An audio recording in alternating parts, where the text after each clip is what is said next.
السلام علیکم. پاکستان ایکسپیرینس کی 4 سال کی جرنی میں ہم آج تک کراچی میں کسی کے پاس نہیں گئے, لیکن ایک ہی انسان ہے پورے پاکستان میں جس کے لیے ہمارے دل میں اتنا عزت اور احترام ہے کہ ہم 7 سمندر پار تو نہیں 7 دریا پار کم از کم کراچی سے جہلم آ گئے ہیں. ہمارے 4th year anniversary podcast special engineer Muhammad Ali Mirza نے ہمیں وقت دیا. Sir thank you so much. کیسے ہیں آپ؟ جزاک اللہ خیرا. الحمدللہ لا حول ولا قوۃ الا باللہ. اللہم صلی علی محمد وعلی آل محمد. ویلکم جی. اللہ کا نام لے کے بے فکری کے ساتھ جو آپ نے پوچھنا ہے پوچھیں. انشاءاللہ آپ کے کیمرے کا لینس اگر اس کا بوجھ اٹھا سکا تو انشاءاللہ تعالی ہم تو بیان کر دیں گے. آتے ہی ہمیں پتہ چل جاتا ہے کیمرے کی آنکھ ہمیں یہاں پہ دیکھ رہی ہے تو محتاط رہتے ہیں آپ. سر میری کم عقلی ہے جس کی وجہ سے میں یہ سوال پوچھ رہا ہوں. یقیناً کئی چیزیں میں غلط سمجھاؤں گا, بٹ وضاحت اگر مل جائے تو سننے والوں کے بھی جو سوالات ہیں وہ بھی سالو ہو جائیں گے. سر جتنا میں آپ کو سنتا رہتا ہوں سمجھنے کی کوشش کرتا ہوں, آپ کہتے ہیں کہ ایک طرف تو آپ بالکل صحیح کہتے ہیں کہ وہ لوگ جو کہتے ہیں صرف ہمارے لیے قرآن کافی ہے, وہ لوگ بھی غلط کر رہے ہیں. حدیث کو سمجھنا ضروری ہے, لیکن کبھی کبھی مجھے لگتا ہے کہ جو آپ ٹرانسلیشن والی بات کرتے ہیں کہ انٹرپریٹیشن پہ مت جاؤ, رائے پہ مت جاؤ, ٹرانسلیشن پہ جاؤ, پر آپ کو یہ نہیں لگتا کہ ہر ٹرانسلیشن بھی اوپینینیٹڈ ہوتی ہے. ان اوپینینیٹڈ ٹرانسلیشن کچھ نہیں ہوتی. مطلب اگر جورسپروڈنس میں ہم دیکھیں تو اگر لکھا ہوا ہے ایگزائل کرنا, اس کو اکثر لوگ مطلب نکالتے ہیں مار دینا. تو آپ بات بالکل صحیح کرتے ہیں کہ یہ کوئی نہیں کہہ رہا کہ صحیح کام ہو رہا ہے, سزا ہے, لیکن وہ سزا ایگزائل دینا ہے یا پھانسی دینا ہے, اس میں زمین اور آسمان کا فرق ہے. دیکھیں میرے بھائی, جو ہم ٹیکسٹ کو فالو کرنے کی بات کرتے ہیں وہ اس لیے کہ ٹیکسٹ تو بنیاد ہے آپ کے پاس کسی چیز کو پرکھنے کی. اگر اسلام کے پاس کوئی ایسی کتاب ہوتی جو کسی دوسری زبان سے ٹرانسلیٹ ہو کر انڈائریکٹلی ہم تک پہنچی ہوتی, جس طرح کہ ہمارے پاس جو بائبل ہے وہ اوریجنل ہیبرو لینگویج میں دنیا میں نہیں ہے, اس کا سب سے جو قدیم نسخہ ہے وہ گریک لینگویج کے اندر ہے, اور وہ بھی ترجمہ ہے اوریجنل کتاب کا, تو وہاں تو چانسز ہیں کہ 2 نمبری ہو جائے گی. قرآن اس عربی زبان کے اندر ہے جو زندہ زبان ہے. اس وقت بھی دنیا میں صرف 1.5 کروڑ کرسچنز ہیں جن کی مدر ٹنگ جو ہے وہ عربی زبان ہے. چلے مسلمان تو 2 نمبری کر سکتا ہے. آپ ایک کرسچن سے تو پوچھ سکتے ہیں قرآن کی اس آیت کا مطلب کیا ہے, اس کو کسی ڈکشنری کو کھولنے کی ضرورت نہیں پڑے گی, اس کی اپنی زبان ہے جس طرح ہمارے لیے اردو یا پنجابی ہے. اور پھر قرآن میں کوئی اتنے زیادہ شستہ الفاظ استعمال نہیں ہوئے مشکل کہ جو ایک عام آدمی کو سمجھنا ہے. حدیث کی عربی لنگوسٹک پھر بھی تھوڑی مشکل ہے. قرآن بہت آسان عربی زبان میں, روشن زبان کے اندر. اور اس میں آخری بات جو میں ایک انٹلیکچوئل مثال دیتا ہوں کہ آج اگر BBC اور CNN کے اوپر ایک پٹی چلتی ہے انگریزی کی, کیا یہ ہوتا ہے کہ افریقہ کا رہنے والا انسان اس کا کوئی اور معنی لیتا ہے, اور ٹرکی کا رہنے والا اور لیتا ہے, اور ملیشین اور لیتا ہے, اور پاکستانی اور لیتا ہے؟ ایک ہی مطلب لوگ لیتے ہیں. جب قرآن کی باری آتی ہے تو یہ کیوں بات کی جاتی ہے کہ جی ترجمے مختلف ہو گئے؟ بھائی جب ایک زبان دوسری میں ٹرانسلیٹ ہوگی تو الفاظ کے چناؤ میں فرق ہو سکتا ہے, فہم میں نہیں ہو سکتا. Not at all. آج اگر 10 MA انگلش صحابہ کرام بھی آ جائیں جن کی نیٹو لینگویج عربک ہو اور انگلش انہوں نے سیکھی ہو, ہم ان کے سامنے قرآن رکھیں نا اور کہیں کہ انہیں آپ ذرا ٹرانسلیٹ کریں ان صورتوں کو, ساروں کی ٹرانسلیشن ڈیفرنٹ ہوگی لیکن فہم ایک ہوگا. کوئی ترجمہ کرے گا اللہ کے نام سے شروع, کوئی کرے گا شروع کرتا ہوں اللہ کے نام سے, کوئی کرے گا شروع اللہ کے نام سے. تو تینوں جملے بالکل درست ہیں اپنی اپنی جگہ. جب ایک زبان دوسری میں ٹرانسلیٹ ہوتی ہے تو بالمفہوم ہو رہی ہوتی ہے. ورڈ بائی ورڈ کریں گے تو میرے بھائی انگریزی اور عربی یہ اتنی ورسٹائل زبانیں ہیں کہ ان کے بعض اوقات ایک لفظ کو ایکسپلین کرنے کے لیے آپ کو پوری لائن لکھنی پڑتی ہے. اسی لیے میں مولانا مودودی رحمہ اللہ کا ترجمہ ریفر کرتا ہوں کہ انہیں یہ ملکہ حاصل تھا کہ عربی لنگوسٹک کا سوز و گداز کس طرح اردو میں ٹرانسلیٹ کرنا ہے. آپ ان کا ترجمہ پڑھ کے دیکھیں, آپ کو فیل ہوگا واقعی ایک یونیک چیز ہے, اس لیے کہ انہوں نے عربی لنگوسٹک کا اس اعتبار سے خیال رکھا ہے. پھر کچھ چیزیں قرآن کی آیات میں عقائد کے ساتھ جڑی ہوئی ہیں, وہ آپ اگر ایبسولوٹلی کوئی آیت اٹھاتے ہیں تو آج کے ماڈرن گمراہ شدہ مسلمانوں کو سمجھانے کے لیے آپ کو اس کے ترجمے میں بریکٹ بھی ایڈ کرنی پڑتی ہے. مثلا اگر آپ کو مفتی آ کے TV کے اوپر یہ کہہ رہے ہیں کہ جی اللہ کے سوا کسی اور سے مدد مانگنے کے حق میں وہ دلیل دیتے ہوئے کہتا ہے کہ ہم روٹی امی سے مانگتے ہیں, تو کیا یہ شرک ہے؟ ہمارا مذاق اڑاتے ہیں. ہم انہیں کہتے ہیں بھائی روٹی تو ظاہری اسباب میں ہے. وہ کہتے ہیں آپ نے خود کہا کہ اے اللہ تیری عبادت کرتے ہیں, تجھی سے مدد چاہتے ہیں. پھر ہم انہیں کہتے ہیں میرے بھائی یہ جو مدد ہے یہ دعا میں پکارنا ہے. جو آپ مدد کی بات کر رہے ہیں اس کا تو قرآن میں حکم ہے, وَتَعَاوَنُوا عَلَى الْبِرِّ وَالتَّقْوَى وَلَا تَعَاوَنُوا عَلَى الْإِثْمِ وَالْعُدْوَانِ, نیکی اور پرہیزگاری کے کاموں میں ایک دوسرے کی مدد کرو, برائی میں نہ کرو. پھر جب میں ترجمہ کرتا ہوں نا ایاک نعبد و ایاک نستعین کا, تو میں یہ ترجمہ کرتا ہوں اے اللہ ہم تیری ہی عبادت کرتے ہیں اور غائب میں مدد کے لیے یعنی دعا کے لیے تجھی کو پکارتے ہیں. اب یہ اتنا لمبا جملہ, یہ اس کا لفظی ترجمہ نہیں بالمفہوم ہے, کیونکہ گمراہی پھیل چکی ہے. تو یہ کام کرنا پڑتا ہے. ہمیں ان علماء سے کوئی اختلاف نہیں ہے جنہوں نے فہم بیان کیا قرآن کا. ہمیں یہ ہے کہ قرآن کے 180 ڈگری تو آپ رزلٹ نہ نکالیں, اگر اس کی سپورٹ میں نکالیں تو بالکل ٹھیک ہے. تو سر ہم جو مسلمان ہیں, اب میں عربک لنگوسٹک میں ایکسپرٹ نہیں ہوں, پھر بھی مجھے کسی نہ کسی بابے کے ریلائی کرنا ہوگا نا, جو ٹرانسلیٹ کر رہا ہے, مجھے تو عربی نہیں آتی, میں اس کے اینک سے نہیں دیکھ رہا. پھر نہیں تو آپ کسی غیر مسلم بابے کی اینک سے دیکھ لیں, کوئی مسئلہ نہیں. کسی بابے کو تو نہیں تو لے لیں. تو بھائی ہم کب کہہ رہے ہیں کہ آپ نے ایکسپرٹس کو نہیں پوچھنا, ہم ایکسپرٹ سے ہی آپ نے رائے لینی ہے, لیکن ایکسپرٹ سے یہ رائے نہیں لینی کہ آپ کیا کہتے ہیں. ٹرانسلیشن میں وہ نہیں انوالو ہوتا.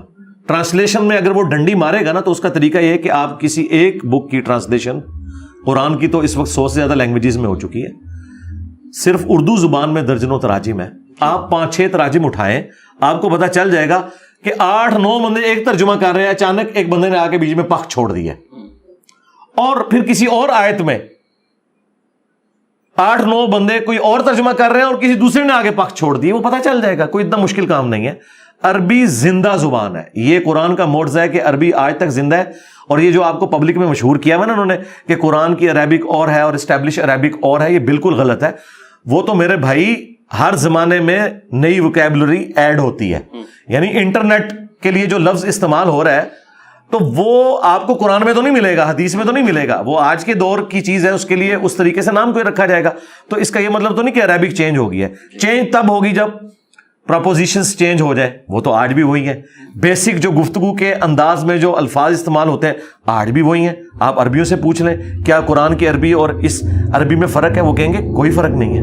تو سر آپ کو نہیں لگتا کہ لفظوں کے چناؤ میں اکثر فلسفہ بدل جاتا ہے؟ کیونکہ آپ نے کرتا ہے کبھی اگزامپل دیا, اکثر ہم جب خدا کو امیجن کرتے ہیں ہم جینڈر لیس کرتے ہیں, لیکن اکثر ان کو مرد بنا کر بتایا جاتا ہے یا کرتا کیا جاتا ہے. اس طرح اگر سورہ نساء کی اگزامپل ہے, اس میں پاکستان کو اکثر کوٹ کیا جاتا ہے اور اس سے یہ مفہوم نکالا جاتا ہے کہ بیوی کو مارنے کا حق ہے, جبکہ مفتی تقی عثمانی نے اس کو ٹرانسلیٹ کیا ہے ٹو بیٹ دیم. بٹ اکثر لوگ کرتے ہیں کہ نہیں, ٹو گو اوے, ہم ان کو دور بھیج سکتے ہیں. تو وہ ٹو بیٹ دیم سے, اب ویسے تو لفظوں کا ہے فرق, ایک پورا فلسفہ نکال دیتے ہیں کہ اچھا جی مرد حاکم ہے, پھر وہ عورت پہ ظلم بھی کر سکتا ہے, عورت کچھ نہیں کر سکتی. تو وہ ایک پوری فلسفی بنا دیتے ہیں اراؤنڈ دیٹ ورڈ چوائس. آپ نے یہ 2 سوال اکٹھے کر دیے, اس کو الگ الگ کریں. وہ جو پہلے والا پورشن تھا اس کو الگ کریں, اس کو میں بعد میں ٹچ کرتا ہوں. پہلی بات آپ نے کیا پوچھی تھی, جو یہ سٹارٹ کیا تھا آپ نے کوسچن؟ میں نے کہا تھا کہ ٹرانسلیشن سے اکثر لوگ فلسفی ڈرائیو کر لیتے ہیں لفظوں کے چناؤ سے. اس میں پہلی جو مثال آپ نے کیا دی تھی, یہ تو آپ نے دوسری مثال دی نا عورتوں کو بیٹ کرنے والی, اس سے پہلے آپ نے کیا ذکر کیا تھا؟ کرتا کہ جینڈر اگر آپ ایڈ کر رہے ہیں. اب یہیں پہ رک جائیں, مجھے بتائیں دنیا میں کس مسلمان کا یا ایون نان مسلم کا یہ عقیدہ ہے کہ اللہ کا کوئی جینڈر ہے؟ کسی کا نہیں ہے. کسی کا بھی عقیدہ نہیں کہ اللہ کا کوئی جینڈر ہے. کانسیپٹ کلیئر ہے. اچھا, اب میل اور فیمیل کے اعتبار سے میل کا سیگا اس لیے استعمال کیا جاتا ہے, تیسرا تو کوئی سیگا موجود ہی نہیں ہے نا, ہم کیسے کریں؟ میل کا سیگا اس لیے استعمال کیا جاتا ہے کہ میل بہرحال ڈومیننسی کا ایک سیگا ہے. عربی لنگوسٹک میں بھی ڈومیننٹ چیز کے لیے میل کا سیگا استعمال ہوتا تھا, اور آج بھی دنیا میں ڈومیننسی مانی جاتی ہے. بھلے کوئی کہے کہ مرد و عورت کے حقوق برابر ہیں, میں تو کہتا ہوں عورتوں کے حقوق زیادہ ہیں کیونکہ وہ پسا ہوا طبقہ ہے. لیکن یہ ایک یونیورسل حقیقت ہے کہ اولمپکس کے اندر بھی مردوں کی ہاکی کی ٹیم کا مقابلہ عورتوں کی ہاکی کی ٹیم کے ساتھ نہیں ہوتا, کیونکہ وہ اتنی سٹرانگ نہیں ہوتی جسم کے پوائنٹ آف ویو سے. اس طرح جب خاندانی ایک ادارہ وجود میں آتا ہے, اس کا حاکم اللہ نے بنایا ہے مرد کو. الرجال قوامون علی النساء, اللہ تعالیٰ نے مردوں کو عورت پہ حاکم بنایا ہے. تو چونکہ حاکمیت کا تصور اللہ کا بھی ہے, تو بہتر سیگا یہی ہو سکتا تھا. باقی آپ نے جو کہا کرتے ہیں, تو شستہ اردو کے اندر, آپ تو کراچی کی بات کر رہے ہیں, کراچی میں تو آپ لوگ اپنے آپ کو بھی, ہم گئے تھے ہم نے پان لیا, تو ہم آپ کو سنگولر ہی سمجھتے ہیں. ہم اپنے آپ کو آپ بھی کہتے ہیں. ہاں, آپ اس سے بھی زیادہ پھیل جائیں تب بھی آپ کو ہم سنگولر کے سیگے سے ہی خطاب کریں گے. ہم جو آپ کے لیے ہم استعمال کرتے ہیں قرآن میں بھی ہے انا نحن نزلنا الذکر وانا لہ لحافظون، بے شک ہم ہی نے اس کتاب کو نازل کیا. تو یہ نہیں ہے کہ کوئی گاڈ ایک سے زیادہ ہے، یہ اللہ تعالیٰ نے اپنی شہنشاہیت کے اظہار کے لیے ہم کا صیغہ استعمال کیا. اسی طریقے سے مرد چونکہ ڈومیننٹ ہوتے ہیں اس لیے قرآن میں مذکر کے صیغے خدا کے لیے ہم استعمال کرتے ہیں، اور اللہ تعالیٰ نے خود بھی کیے ہیں.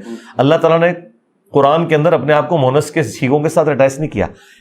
مخلوقات میں بھی ایک مخلوق ایسی ہے جس کا کوئی جینڈر نہیں، فرشتے.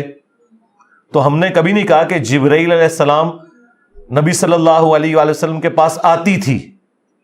پٹھان شاید کوئی کہہ دے آتی تھی، لیکن ہم کہتے ہیں آتے تھے یا آتا تھا. حالانکہ فرشتوں کا جینڈر نہیں، ان میں بھی میل اور میل والا چکر نہیں، لیکن ہم ان کو میل کی کیٹیگری میں فال کرواتے ہیں. تو یہ لنگوسٹک میں اسٹیبلش چیز ہے، اس میں کوئی پریشانی والی بات نہیں. اب آپ دوسرا سوال کریں. سورہ النساء کی اسپیسیفک ایگزامپل جو آپ کو بھی پتا ہوگا کہ ٹو بیٹ دیم اور ٹو سینڈ ہر اوے ایک بڑی ڈبیٹ ہے ان چیزوں میں.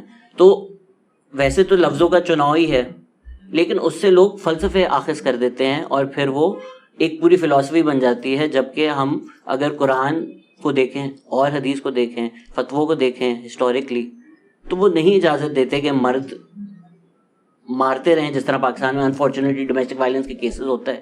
لیکن ہم نے وہ ایک فلسفہ بنا دیا ہے just based on specific word choice. نہیں، اس کی وجہ سے نہیں بنایا.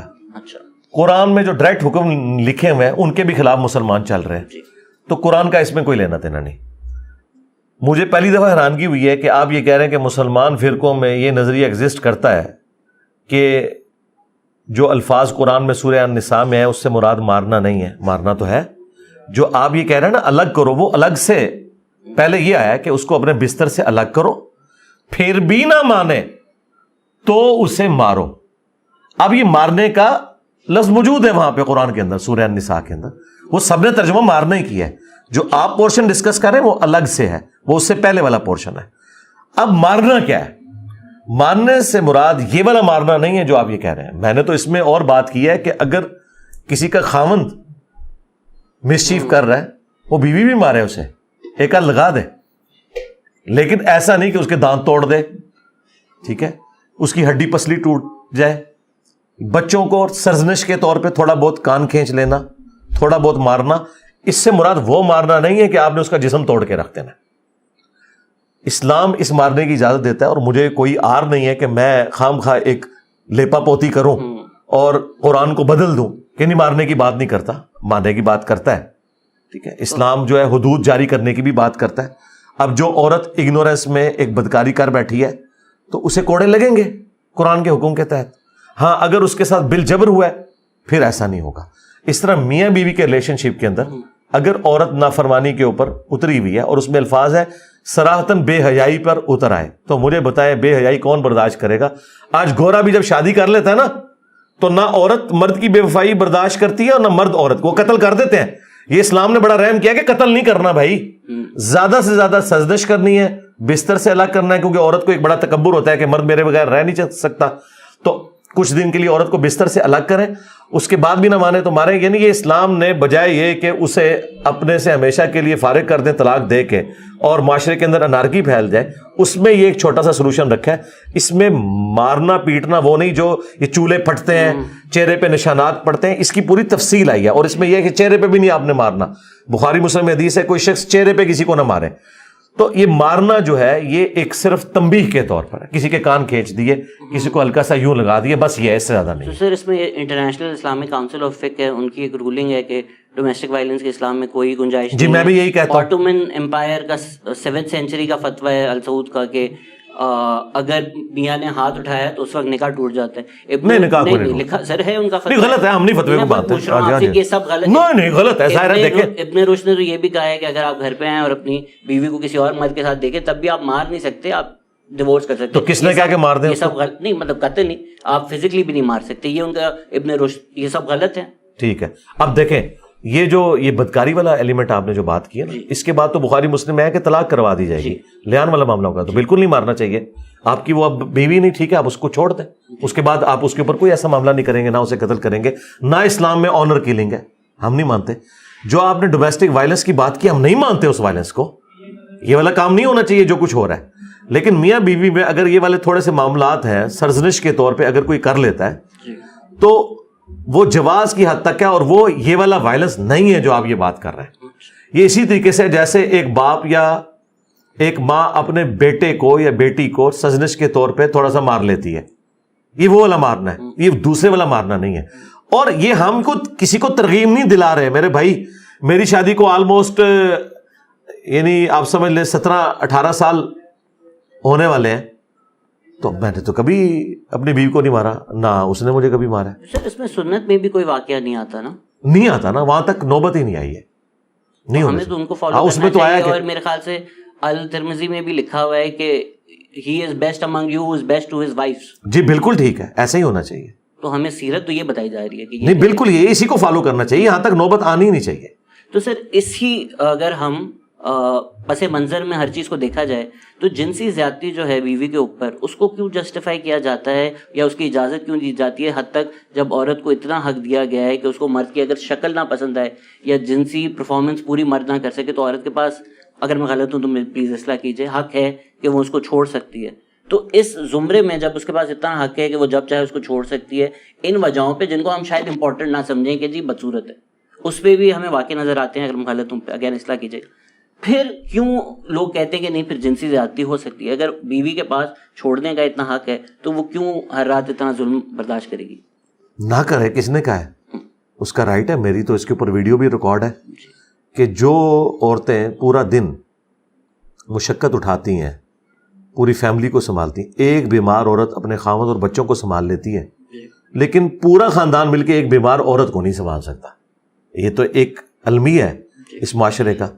مرد بیمار ہو جائے, ایک عورت پوری زندگی اس کے ساتھ زندگی گزارتی ہے اس کی خدمت کرتے ہوئے, عورت بیمار ہو جائے تو مرد اسے طلاق دے کے سائڈ پہ کر دیتا ہے. اس سے بھی بڑھ کے کسی کا خامند فوت ہو جاتا ہے, یہ معاشرہ اسے دوسری شادی کی اجازت نہیں دیتا, اور مرد جو ہے وہ اسی دن رشتہ تلاش کرنا شروع کر دیتا ہے. تو یہ ہے, ہم کب کہہ رہے ہیں غلط ہو رہا ہے, اور لوگوں کو ایجوکیٹ کرنا چاہیے کہ ایک دوسرے کو سپیس دیں. اور وہ ترغیب کے طور پر اسلام نے کہا ہے کہ مرد کو اکوموڈیٹ کرے عورت, اس میں ظاہر ہے کہ اس سے بڑی خرابی سے بچنے کے لیے. پھر اس قسم کے مرد پھر چھپ چھپا کے شادیاں کرتے ہیں یا بدکاری کے اندر انوالو ہو جاتے ہیں, باقی معاملات ہوتے ہیں. اس میں ایک عورت اگر اکوموڈیٹ کر سکتی ہے تو کرے, اسے ترغیب دلائی گئی ہے. یہ اس کے اوپر اس اعتبار سے obligatory نہیں ہے کہ وہ یعنی اس پورے سسٹم میں اسے اگر کسی تکلیف کا اندیشہ ہے تو وہ زبردستی اکوموڈیٹ کرے. اور میرا خیال ہے مرد و عورت کی آپس میں اتنی انڈرسٹینڈنگ اس حوالے سے ہونی چاہیے. اور ظاہر اب میں کیمرے میں وہ ساری باتیں نہیں کر سکتا. اگر عورت مرد کے ساتھ اس طرح کا ریلیشن شپ کرنے کے لیے ایگری نہیں ہے نا, تو مرد بھی اس کے بعد پھر خاری کاٹتا ہے, اس میں سے نکلتا کچھ بھی نہیں ہے. تو بہتر یہ ہے کہ وہ اسے سپیس دے. تو آپ کہہ رہے ہیں کہ وہ جو زیادتی ہوتی ہے مجبوراً جبراً, جی نہیں کرنی چاہیے, نہیں کرنی چاہیے. ہاں جی نہیں کرنی چاہیے یا اجازت نہیں ہے؟ نہیں, اجازت نہیں ہے, غلط ہے اس میں, بالکل غلط نہیں ہے. سر اس میں طلاق کا بھی کیونکہ ذکر آ چکا ہے, ایک جتنا میں نے ریسرچ کیا ہے, اگر میں غلط ہوں تو ہر دفعہ اصلاح میری ضرور کیجیے گا, میں اصلاح کروانے ہی آیا ہوں, کہ اکثر لوگ کہتے ہیں کہ جو چیزیں اللہ, آپ کو لگتا ہے عورتوں نے اپنا نمائندہ بنا کے بھیجا ہے, کوئی مرد کے حقوق کی بھی بات کریں؟ سر آج تک کوئی آیا نہیں تھا, تو میں یہاں سے کہوں صرف ایسی باتیں کرنے کے لیے.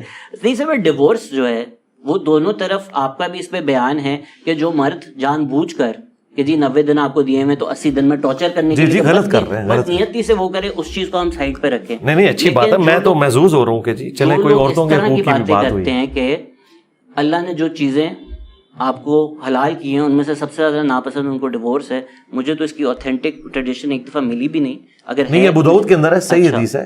حلال کیوں کی ہے؟ جس طرح آپ نے ابھی کہا کہ بعض کا جینون کو ایشو ہو سکتا ہے, جس طرح آپ نے کہا کہ وہ نامرد ہے, تو عورت کے ساتھ بھی اس طرح کا معاملہ ہو سکتا ہے نا. تو کیا وہ راستہ کھلا نہیں رکھنا چاہیے طلاق والا؟ ایک یہ ہے کہ خامد قتل ہی کر دے اپنی بیوی کو, ایک یہ ہے کہ وہ عورت کھلا لے کے سائڈ پہ ہو جائے, اتنا وہ ظلم کرنے والا ہے. تو طلاق کا راستہ صرف اجازت کے طور پر رکھا ہوا ہے, نہ کہ یہ کہ طلاق دی جائے. اس لیے کہا گیا کہ حلال چیزوں میں یہ سب سے ناپسندیدہ ہے, یعنی اللہ تعالیٰ کو یہ پسند نہیں ہے کہ مرد و عورت کی آپس میں علیحدگی ہو. لیکن اگر جینون کوئی ایسا معاملہ ہو جائے تو وہ قرآن میں ہے, اگر کوئی جینون کیس ہو جائے تو ٹھیک ہے, پھر علیحدگی اختیار کرو, اللہ تعالیٰ اسے کوئی اچھی اور بیوی دے دے گا, اس سے اچھا مرد دے دے گا.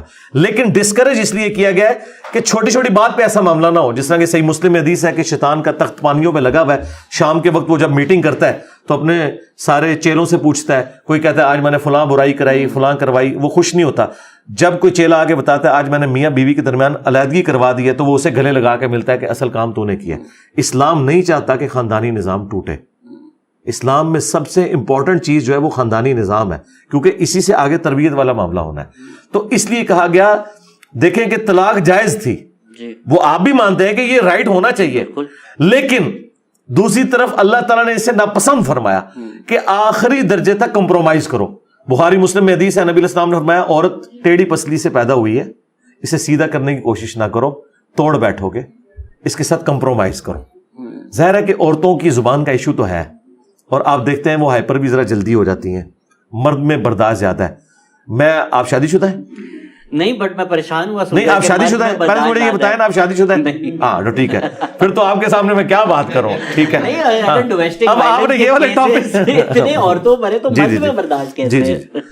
یہ شادی شدہ ہوتے ہیں تو پھر یہ ویڈیو جب اپلوڈ ہوتی تو سب سے پہلے آپ کو گھر سے ڈانٹ پڑتی کہ ادھر کیا باتیں کر رہا تھا, ادھر کیا کر رہا ہے. تو میرے بھائی جب آپ شادی شدہ لائف میں آئیں گے نا, پھر آپ کو پتا چلے گا کہ زندگی تھوڑی مختلف ہے. جس طرح آپ سمجھ رہے ہیں, کچھ چیزیں اللہ نے بلٹ ان انسان کے اندر کمزوریاں ڈال دی ہوئی ہیں. شادی کے بعد آپ کو احساس ہوگا کہ طلاق کا اختیار مرد کے پاس ہی ہونا چاہیے. عورت کے پاس ہو تو پہلے دن ہی طلاق ہو جائے, کیونکہ عورتوں کا ٹیمپرامنٹ جلدی لوز کر جاتا ہے.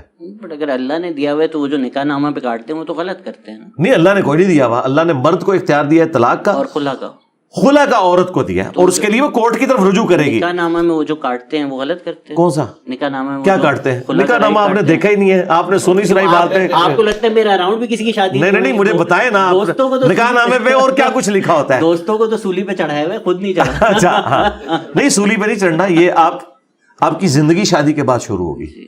ابھی آپ کو اس دنیا کے وہ تلخ حقائق نہیں پتا, ان کا 10% ہی پتا ہے جو شادی کے بعد آپ کے اوپر اشکار ہوں گے.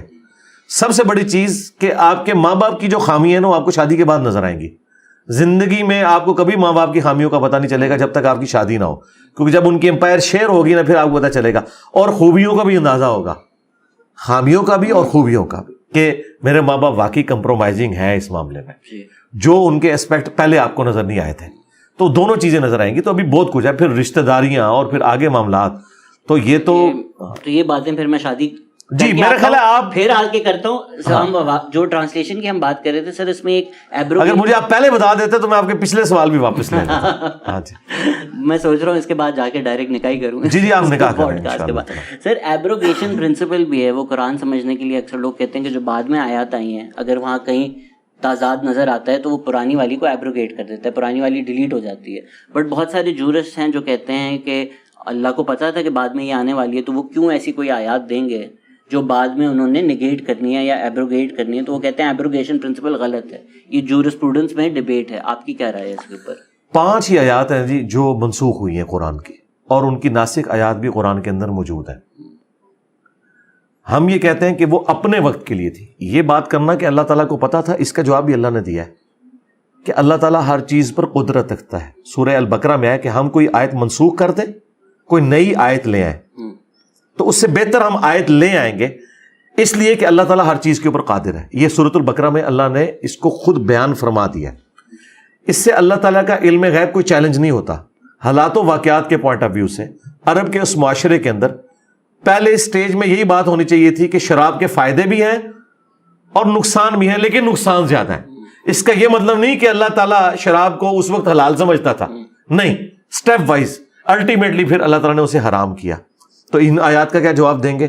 اسی طریقے سے اللہ تعالیٰ نے پہلے وصیت کرنا فرض کیا سورۃ البقرہ میں, اور بعد میں سورہ النساء میں اللہ تعالیٰ نے وراثت کی خود ڈویژن کر کے بتا دی کہ اس طریقے سے وراثت آٹومیٹیکلی ہوگی, اب وصیت کی ضرورت نہیں رہی. اسی طریقے سے پہلے حکم یہ نازل ہوا تھا سورہ النساء کے اندر کہ اگر کوئی عورت بدکاری کرتی ہے تو اسے اپنے گھر میں ہی رکھو یہاں تک کہ اس کی موت آ جائے, یعنی قید کر کے نہیں, یعنی مراد یہ کہ اسے یہ ایک, یا پھر ساتھ ہی اللہ نے فرمایا یا پھر اللہ تعالیٰ اس کے لیے کوئی حکم نازل کر دے, اور وہ حکم بعد میں پھر سورہ نور میں نازل ہو گیا 100 کوڑوں کی سزا. تو ناسخ و منسوخ قرآن میں ہے, احادیث میں بھی ہے, بخاری مسلم کے اندر موجود ہے. نبی علیہ السلام نے ایک زمانہ تھا آپ آگ میں پکی ہوئی چیز کھانے کے بعد وضو ریپیٹ کرتے تھے. پھر آپ نے فتح مکہ کے موقع پر ایک ہی وضو سے کئی نمازیں پڑھی اور پھر آپ نے اس میں کھانا بھی کھایا, آگ پہ پکی ہوئی چیز کھائی اور اپنے وضو کا اعادہ نہیں کیا, اور صحابہ کے پوچھنے پہ فرمایا کہ اب اس کا ناسخ حکم یہ ہے. یہ ناسخ و منسوخ اس لیے ہے کہ اللہ تعالیٰ, اب یہ بھاری جملہ ہے لیکن چونکہ آپ نے سوال ایک بڑا ہیوی قسم کا کیا تو اس پہ مجھے یہ جواب دینا پڑا ہے. اللہ تعالیٰ اپنے رولز کو خود توڑ کے یہ بتانا چاہتا ہے کہ میں اپنے رولز کا قیدی بھی نہیں ہوں, میں چاہوں تو یہ کر سکتا ہوں کہ میں نے یہ حکم دیا تھا, اب یہ حکم اٹھا لیا تمہارے سے, اب یہ حکم ہے. یہ والا ایک اسپیکٹ بھی تو رکھنا تھا نا, اس کی وجہ سے ناسخ و منسوخ والا معاملہ آیا اور یہ قرآن کے اندر موجود ہے. یہ جو لوگ بحثیں کرتے ہیں نا, اس طرح کی دو ایکسٹریم رویے اس طرح ایگزسٹ نہیں کرتے ہیں. یہ جو لوگ ناسخ و منسوخ کی آڑ لے کر لوگوں کو قرآن سے دور کرتے ہیں, تو دوسرا طبقہ کہتا ہے کہ یہ چونکہ قرآن سے دور کر رہے ہیں لہٰذا ہم کیٹاگوریکل ڈینائی شروع کر دیں, نہیں ایسی کوئی بات نہیں ہے, اور پھر اس کی وہ تعویل بھی بیان کر لیتے ہیں. وہ جو تعویل بیان کر رہے ہیں اینڈ رزلٹ وہی ہے جو وہ کہہ رہے ہیں.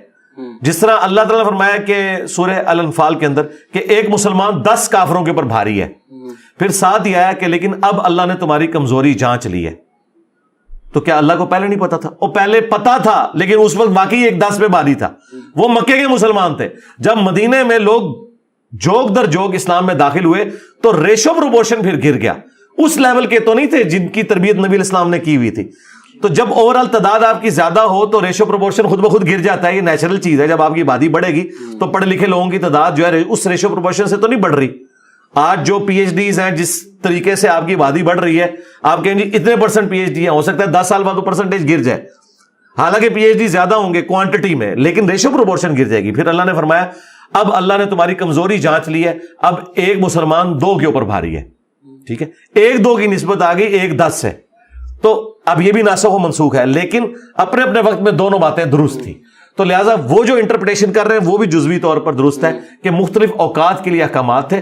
لیکن اس کے بعد اگر کوئی شخص یہ رزلٹ نکالتا ہے کہ آج علماء یہ ڈیفائن کریں گے کہ قرآن و حدیث کو بھی ہم بدل کے کوئی اور نئی چیز بتائیں گے, تو وہ غلط ہوگی. سر اس میں بیسک رولز وہی رہیں گے. اس میں تاکہ آپ کو یقین ہو جائے میں کسی ایجنڈا سے نہیں آیا. اچھا, اس میں میں ایک ایڈ کرتا ہوں. مثلا میں اتنا اس معاملے میں کھلا ذہن رکھتا ہوں. اسلام نے کہا تھا نا کہ زنا کی سزا کے لیے 4 گواہ چاہیے. ٹھیک ہے, اب کئی علماء میری اس بات کے ساتھ ایگری نہیں کریں گے. وہ کہیں گے جی وہ صحابہ کرام کو 3 گواہ بھی ملے تب بھی انہوں نے 4 پورے نہ ہونے پر الٹا انہی کو کوڑے لگوائے. ٹھیک ہے, ان کے پاس یہ ریسورسز تھے. لیکن مجھے بتائیں اگر آپ کے پاس 4 گواہ نہیں ہے اور آپ کے پاس ویڈیو آ جاتی ہے اور اس کا فرینزک بھی ٹھیک ہو جاتا ہے, تو پھر کیا 4 گواہوں کی ضرورت رہے گی؟ سر اگر مجھ سے واقعی یہ سوال پوچھ رہے ہیں تو میں, کیونکہ میں نے ظاہری بات ہے آپ کی طرح اتنا اسلام نہیں پڑھا, اسلامک جورسپروڈنس پڑھی ہے سمجھنے کے لیے. قانون میں ہمیں پڑھنی پڑتی ہے, شیخ کمال الدین سے پڑھا تھا میں نے. اگر اس سے مفہوم نکالا جائے تو دنیا بھر میں پبلک فورنیکیشن لاز ہوتے ہیں کہ آپ نے اگر پبلکلی کیا ہے, اتنا عام کیا ہے کہ 4 گواہ آرام سے دیکھ لیں. ورنہ تو اگر کوئی اپنے کمرے میں کر رہا ہے, انلیس کچھ ایک طرح کا پرورژن ہو, 4 لوگوں کو بٹھا کر اس طرح کے واقعات ہوتے نہیں ہیں. تو میں نے تو ہمیشہ سے اسی طرح سمجھا تھا کہ یہ قانون پبلک زنا کے لیے کہ آپ اس طرح بے حیائی پھیلا رہے ہیں تو سب یہی کہتے آرام سے دیکھ لیں. ہم نے کب کہا ہے کہ کسی نے اگر چھپ کر بدکاری کی ہے تو اسے سزا دی جائے گی؟ لیک ویڈیو پہ تو نہیں لگے گی نا وہ سزا, رائٹ؟ نہیں, لیک ویڈیو پہ اگر ایک بندہ آ کے دعویٰ کر رہا ہے کہ میرے ساتھ زیادتی کی ہے جی, پھر آپ کیا کریں گے؟ ایک عورت جس کے ساتھ جبرن زیادتی ہوئی ہے اس کے پاس کوئی گواہ نہیں اور ویڈیو لے آتی ہے, تو آپ اس پہ ایکٹ نہیں کریں گے کیا؟ ہاں, لیکن اگر آپ سے کوئی کہے کہ قرآن میں تو لکھا 4 گواہ, تو آپ ویڈیو پہ کیوں ایکٹ کر رہے ہیں؟ تو آپ یہ کہیں گے کہ میں نے اللہ کا رول نہیں بدلا, 100 کوڑوں کی سزا میں قرآن سے لوں گا. اس تک پہنچنے کے لیے جو طریقہ اڈاپٹ کیا ہے وہ ماڈرن بھی ہو سکتا ہے, اس میں ڈی این اے ٹیسٹ بھی ہو سکتا ہے. دیکھیں نا وہ جو عمران والا کیس ہوا تھا قصور کے اندر, ملینز آف روپیز پاکستان کے لگے, پھر الٹیمیٹلی وہ ایک بندہ نکلا اس میں سے, وہ ڈی این اے ٹیسٹ ہوئے. تو ہم اس زینب قتل کیس جسے کہا جاتا ہے مشہور زمانہ, اس حد تک پہنچنے کے لیے کوئی ماڈرن ذرائع آپ استعمال کرتے ہیں تو اس کی بھی ہم اجازت سمجھتے ہیں, وہ ذرائع اڈاپٹ کیے جا سکتے ہیں. آپ میرے اس انالیسس سے اگری کرتے ہیں کہ جو حد والا قانون ہے یا سزا ہے وہ پرائیویٹ زنا کے لیے نہیں, پبلک, لیکن جب پبلک ہو گیا تو پھر تو اس کے اوپر پبلک اپلائی ہونی چاہیے ڈیٹرنس کے لیے. تو سر اس میں وہ جو لوگ ویڈیوز بنا کر آج کل انفارچونیٹلی لیک کر رہے ہیں, ایک واقعہ اگر تصدیق شدہ نہیں ہے تو وہ یہ بھی مجھے بتا دیجیے. حضرت عمر کا واقعہ ہے کہ انہوں نے ایک دفعہ چھلانگ مار کر لوگ اندر شراب پی رہے تھے اور بولا تم لوگ شراب پی رہے ہو, تو انہوں نے آگے سے کہا کہ آپ اندر کیسے آئے. This was not allowed. تو اگر آپ کسی کے ہوٹل کے کمرے میں کیمرہ ڈال رہے ہیں, isn't that akin to کہ آپ نہیں, ایسا کرنا نہیں چاہیے, ایسا کرنا نہیں چاہیے, بالکل نہیں کرنا چاہیے. لیکن اگر کوئی بے حیائی کا اڈا چلا رہا ہے اور کوئی صحافی ان کے اس اڈے کو ایکسپوز کرے کہ یہ ہمارے معاشرے کو خراب کر رہے ہیں اور اس کے لیے کوئی ویڈیو بنا لیتا ہے تو وہ بہت نیکی کا کام کر رہا ہے. کاروباری اگر کوئی کر جی, کاروبار کی بات آج کل تو لوگ یہ نہیں, کاروبار ہے سرکار. کراچی گڑھ بنا ہوا ہے, نہیں کاروبار جی, فیصل آباد گڑھ بنا ہوا ہے, پہلے نمبر پہ آیا ہوا ہے فیصل آباد دنیا میں. ہاں, یہ ساری بے حیائی کی جو ویب سائٹس کھلی ہوئی آج کل تو لوگوں نے لٹرلی اس کو عام بنا دیا ہے. چلیں آپ لوگوں کو طریقے نہ بتائیں میرے بھائی, پہلے تو آپ اپنا نکاح کروائیں پھر اس طرح کی بہکی باتیں کریں. اچھا سر, چلے پھر اس پہ رولز بھی آ جاتے ہیں. سر قرآن نے کہا ہے کہ اللہ نے گارنٹی لی ہے کہ میں حفاظت کروں گا, جو لفظ لکھے ہوئے ہیں وہ بالکل اسی طرح سے ہوں گے. حدیث میں ہمیں اکثر اوتھینٹک حدیث اور ضعیف حدیث کا فرق بتائے بغیر لوگ حدیث پڑھاتے ہیں, بتاتے ہیں, یا ہماری رسپانسبلٹی چھوڑ دیتے ہیں کہ اگر کسی نے کوئی حدیث کوٹ کی ہے ہم جا کے سرچ کریں کہ اوتھینٹک ہے یا نہیں. تو آپ کو لگ رہا ہے کہ ہم غلط طریقے سے حدیث پڑھا رہے ہیں؟ دیکھیں, صحیح مسلم کے مقدمے میں امام مسلم نے لکھا ہے کہ جو لوگ اپنی کتابوں میں جی اور اپنے زمانے کے ان بزرگوں کو انہوں نے کہا ہے جی, تو وہ بہت بڑے بڑے محدثین ہیں, میں ان کے نام نہیں لیتا, یقیناً ان کے زمانے کے جو لوگ جنہوں نے ہزاروں حدیثیں جمع کی ہیں وہ انہیں کو کہہ رہے تھے. ان کا ہمارے زمانے میں جو لوگ کثرت کے ساتھ احادیث جمع کر رہے ہیں اور اس کا فرق نہیں کر رہے کہ یہ صحیح ہے ضعیف, ایسے علماء وہ یہ چاہتے ہیں کہ وہ لوگوں کے سامنے اپنا علمی روب جھاڑیں کہ ہم نے اتنی حدیثیں جمع کر لی. انہوں نے کہا ایسے علماء جاہل کہلانے کے حقدار ہیں میرے نزدیک. امام مسلم نے اپنے زمانے کے بڑے بڑے محدثین کے بارے میں یہ ورڈکٹ دی کہ یہ جاہل ہیں کیونکہ یہ بیڑا غرق کر رہے ہیں امت کا. تو میں آپ کے ساتھ ایگری کرتا ہوں کہ عالم نے اگر یہ بھی نہیں کرنا کہ وہ چھانٹی کر کے صحت کا خیال رکھ کے چیز بیان نہیں کر رہا, تو بھائی تجھے اس مسجد کے اوپر بٹھایا کیوں ہے؟ تیری یہ رسپانسبلٹی ہے کہ تو بتا کہ کون سی بات درست ہے کون سی بات غلط ہے. قرآن کے ساتھ تو ان کا شغف ہی کوئی نہیں ہے, قرآن تو یہ بیان ہی نہیں کرتے, نہ خود انہوں نے قرآن صحیح طریقے سے پڑھا ہے نہ آگے یہ بیان کرتے ہیں. ان کو زیادہ قصے کہانیاں سنانے کا شوق ہے, قرآن سے بھی کوئی قصے کہانیاں سناتے ہیں اور آدھی بات قرآن سے اٹھاتے ہیں اور آدھی خود بیچ میں ایڈ کر دیتے ہیں. مثلاً عام آدمی سے آپ پوچھیں تو وہ کہے گا جی قرآن میں لکھا ہے کہ حضرت یوسف اور زلیخا کی شادی ہو گئی تھی بعد میں. واقعہ ہے زلیخا کا نام موجود نہیں ہے قرآن کے اندر, اور یہ جو بعد میں آپ نے چیز جوڑ لی یہ بھی نہیں لکھی ہوئی. ٹھیک ہے, تو اس طرح وہ سٹوریز قرآن کے ساتھ فٹ ان کر کے پبلک کو بچپن سے رٹاتے ہیں اور لوگ آ کے کہتے ہیں کہ جی قرآن میں لکھا ہوا ہے, حدیث میں جی قرآن میں لکھا ہوا ہے اصحاب کہف کا کتا بھی جنت میں جائے گا. جی اصحاب کہف کے کتے کا ذکر ہے, اس کا جنت میں جانے کا ذکر کوئی نہیں لکھا ہوا. یہ خود سے لوگوں نے چیزیں جوڑ لی ہوئی ہیں. اس طرح وہ پچھلے دنوں خان صاحب کی بھی ایک ویڈیو آ گئی تھی, انہوں نے ایک بات کر دی اپنی, وہ اس میں خان صاحب سے زیادہ وہ لوگ قصوروار ہیں جن سے خان صاحب نے یہ بات سنی ہوئی ہوگی کہیں بچپن میں. یہاں پہ کوئی بھی قول ذرے بھی لوگ قرآن و حدیث کہہ کے بیان کر دیتے ہیں, تو علماء کی ذمہ داری ہے. ایک ہم ایسے معاشرے میں رہتے ہیں جس میں ظاہری بات ہے ہم سب عاشق رسول ہیں, اگر کوئی چیز کہتا ہے وہ حدیث ہے اور ہم اس پہ یقین کر لیتے ہیں, تو یہ تو بہت ہی ڈینجرس ہے. اس میں اسپیسیفکلی بھی اگر میں آپ سے پوچھنا چاہوں, اگر آپ کھل کے ذرا بتانا چاہیں, منصبتا نبی فقتلو یہ جو ہے یہ ضعیف حدیث ہے؟ جی ضعیف ہے, میں نے اس کے اوپر ویڈیو ریکارڈ کروائی ہوئی ہے. تو انہوں نے تو اس کو ایک نعرہ بنا کے ایک پاپولر نیریٹو بنا دیا. بالکل جعلی روایت ہے, گالی تو میں نے اس کا پھر جواب دیا تھا کہ پھر حدیث ہے جس نے علی کو گالی دی اس نے مجھے گالی دی.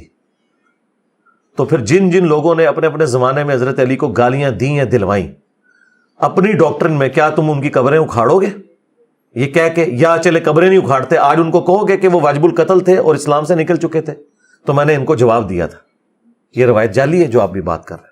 تو یہ وجہ ہے جی, میری ویڈیو ریکارڈ ہے میرے بھائی, انگلش سب ٹائٹل کے ساتھ, پوری دنیا دیکھ چکی ہے. اور جنرلی آپ جب کہتے ہیں جو تحریک لبیک پارٹی ہے یہ ختم نبوت کے لیے نہیں, یہ پالیٹکس کے لیے کرتی ہے, یہ جنرل نہیں, میں نے یہ کہا تھا کہ جو تحریک لبیک ہے یہ اینٹی قادیانی تحریک ہے. جی جی جی, ختم نبوت تحریک تب ہوگی جب یہ چشتی رسول اللہ اور اشری تھانوی رسول اللہ پہ بھی بولے گی. ٹھیک ہے, اور وہ یہ نہیں بولتے, نجی محفلوں میں مانتے ہیں کہ ایسا ہی ہے, انجینئر صاحب صحیح کہہ رہے ہیں, مانتے ہیں اپنے لوگوں کے سامنے, لیکن وہ کہتے ہیں اگر ہم نے یہ بات کی نا تو ہمارے علماء خود ہمارے خلاف ہو جائیں گے. تو میں نے کہا تھا کہ ختم نبوت کی ایک جز پہ آپ کام کر رہے ہو اور وہ بھی اپنے طریقے سے کر رہے ہو. میرے نزدیک قادیانیوں کو بھی جینے کا حق ہے, لیکن آپ ان کے سامنے اسلام کی ٹرو پکچر پیش کریں تاکہ ان کی نسلیں اسلام میں آ جائیں, بجائے یہ کہ ان سے جینے کا حق آپ چھینیں کہ آپ ان کو نوکریاں نہیں دیں گے. کیوں وہ پاکستان کے شہری نہیں ہیں, ان کو نوکری نہیں ملنی چاہیے؟ ہاں ٹھیک ہے, آپ یہ کہہ سکتے ہیں کہ سینسٹیو ایریا جہاں پہ ہمیں خطرہ ہے کہ وہ کوئی ایسا معاملہ کر سکتے ہیں. اچھا, ہندو نوکری کر سکتے ہیں, کرسچن نوکری کر سکتے ہیں, قادیانی کیوں نہیں نوکری کر سکتے؟ ہے نا یہ مسئلہ. ہاں سینسٹیو ایریا میں آپ بات کر سکتے ہیں کہ یہاں ہم ان کو نہیں رکھیں گے. باقی تو یہ جتنی فیکٹریاں جو ان کی ہیں, میں نام نہیں لیتا, وہ پھر بائیکاٹ والا معاملہ ہو جائے گا, تو وہ آپ ان کی ساری چیزیں تو استعمال کر رہے ہیں. ان کی پلیسز آف ورشپ توڑنا جائز ہے؟ نہیں توڑنی چاہیے. تو توڑتا بھی کوئی نہیں ہے. توڑتے تو ہیں. او نہیں, وہ یہ کہتے ہیں مینار نہ بنائیں, اس پہ مسجد نہ لکھیں. ٹھیک ہے, ہاں یہ والا اختلاف ہے. لیکن اس کی آڑ میں بعض لوگ, یہ جہلم کے اندر بھی قادیانیوں کی عبادت گاہیں موجود ہیں, کوئی نہیں توڑتا. وہ تھا کہ اس میں مسجد نہ لکھا جائے, چونکہ ہم انہیں مسلمان نہیں سمجھتے تو وہ بیت احمدیہ لکھتے ہیں. میں میرے میں ہو تو میں تو یہ بھی نہ لکھنے دوں, میں تو احمد لفظ کو ریگارڈ کرتا ہوں نبی الاسلام کے حوالے سے. بیت الحمد لکھتے ہیں. سر اس میں وہ اس وقت آپ سیکنڈ پوائنٹ دے رہے تھے تو میرا وہ سوال رہ گیا تھا. آپ ہی کی ایک ویڈیو میں آپ نے کہا تھا کہ وہ جو لانڈیوں کا معاملہ ہے وہ پرانا ہو گیا. تو جہاں تک میرا علم ہے وہ اجماع ہوا تھا کہ یہ چیز اب نہیں ہوگی. تو اگر ایک چیز کی اجازت دی گئی ہے اس کو اجماع کیسے ڈینائی کر سکتا ہے؟ اگر اس کی اجازت نہیں, اجماع نہیں توڑا, آبسلیٹ ہو گیا, اب وہ ہوئے ہی نہیں دوبارہ.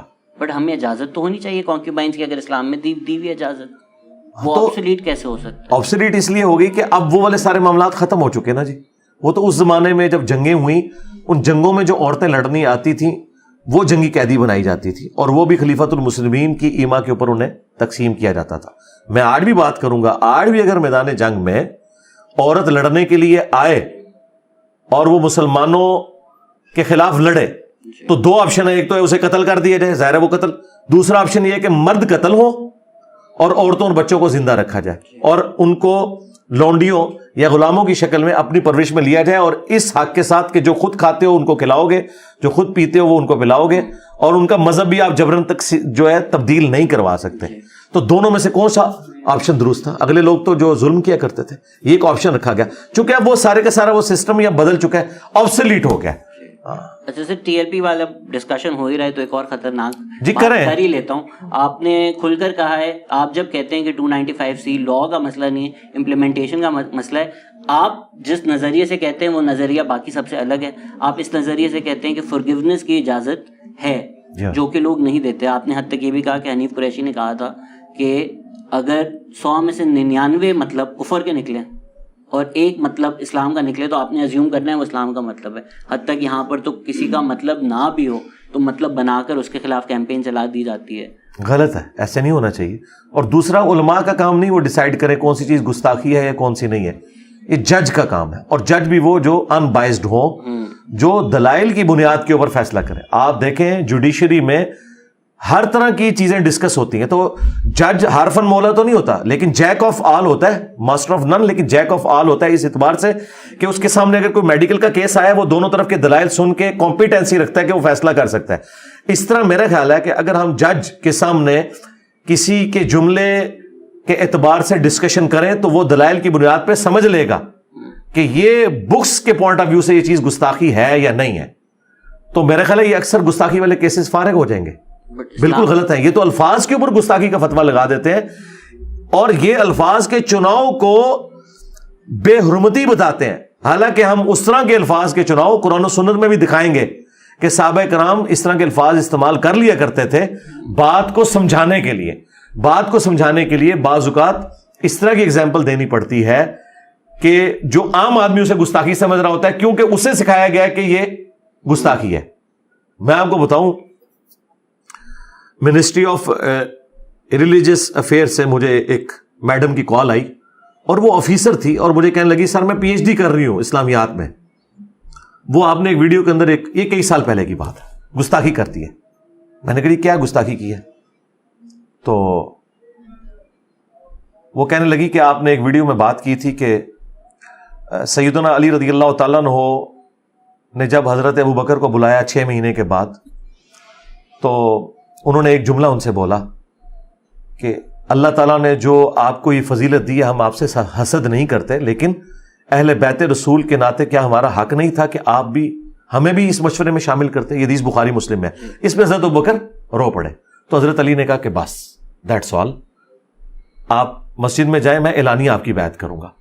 اور پھر زور کی نماز کے بعد پہلے سیدنا ابوبکر ممبر پہ چڑھے, انہوں نے حضرت علی کے فضائل بیان کیے اور بیعت نہ کرنے کی وجہ بتائی, اور پھر حضرت علی چڑھے, انہوں نے حضرت ابوبکر کے فضائل بیان کیے اور بیعت کرنے کی اناؤنسمنٹ کی.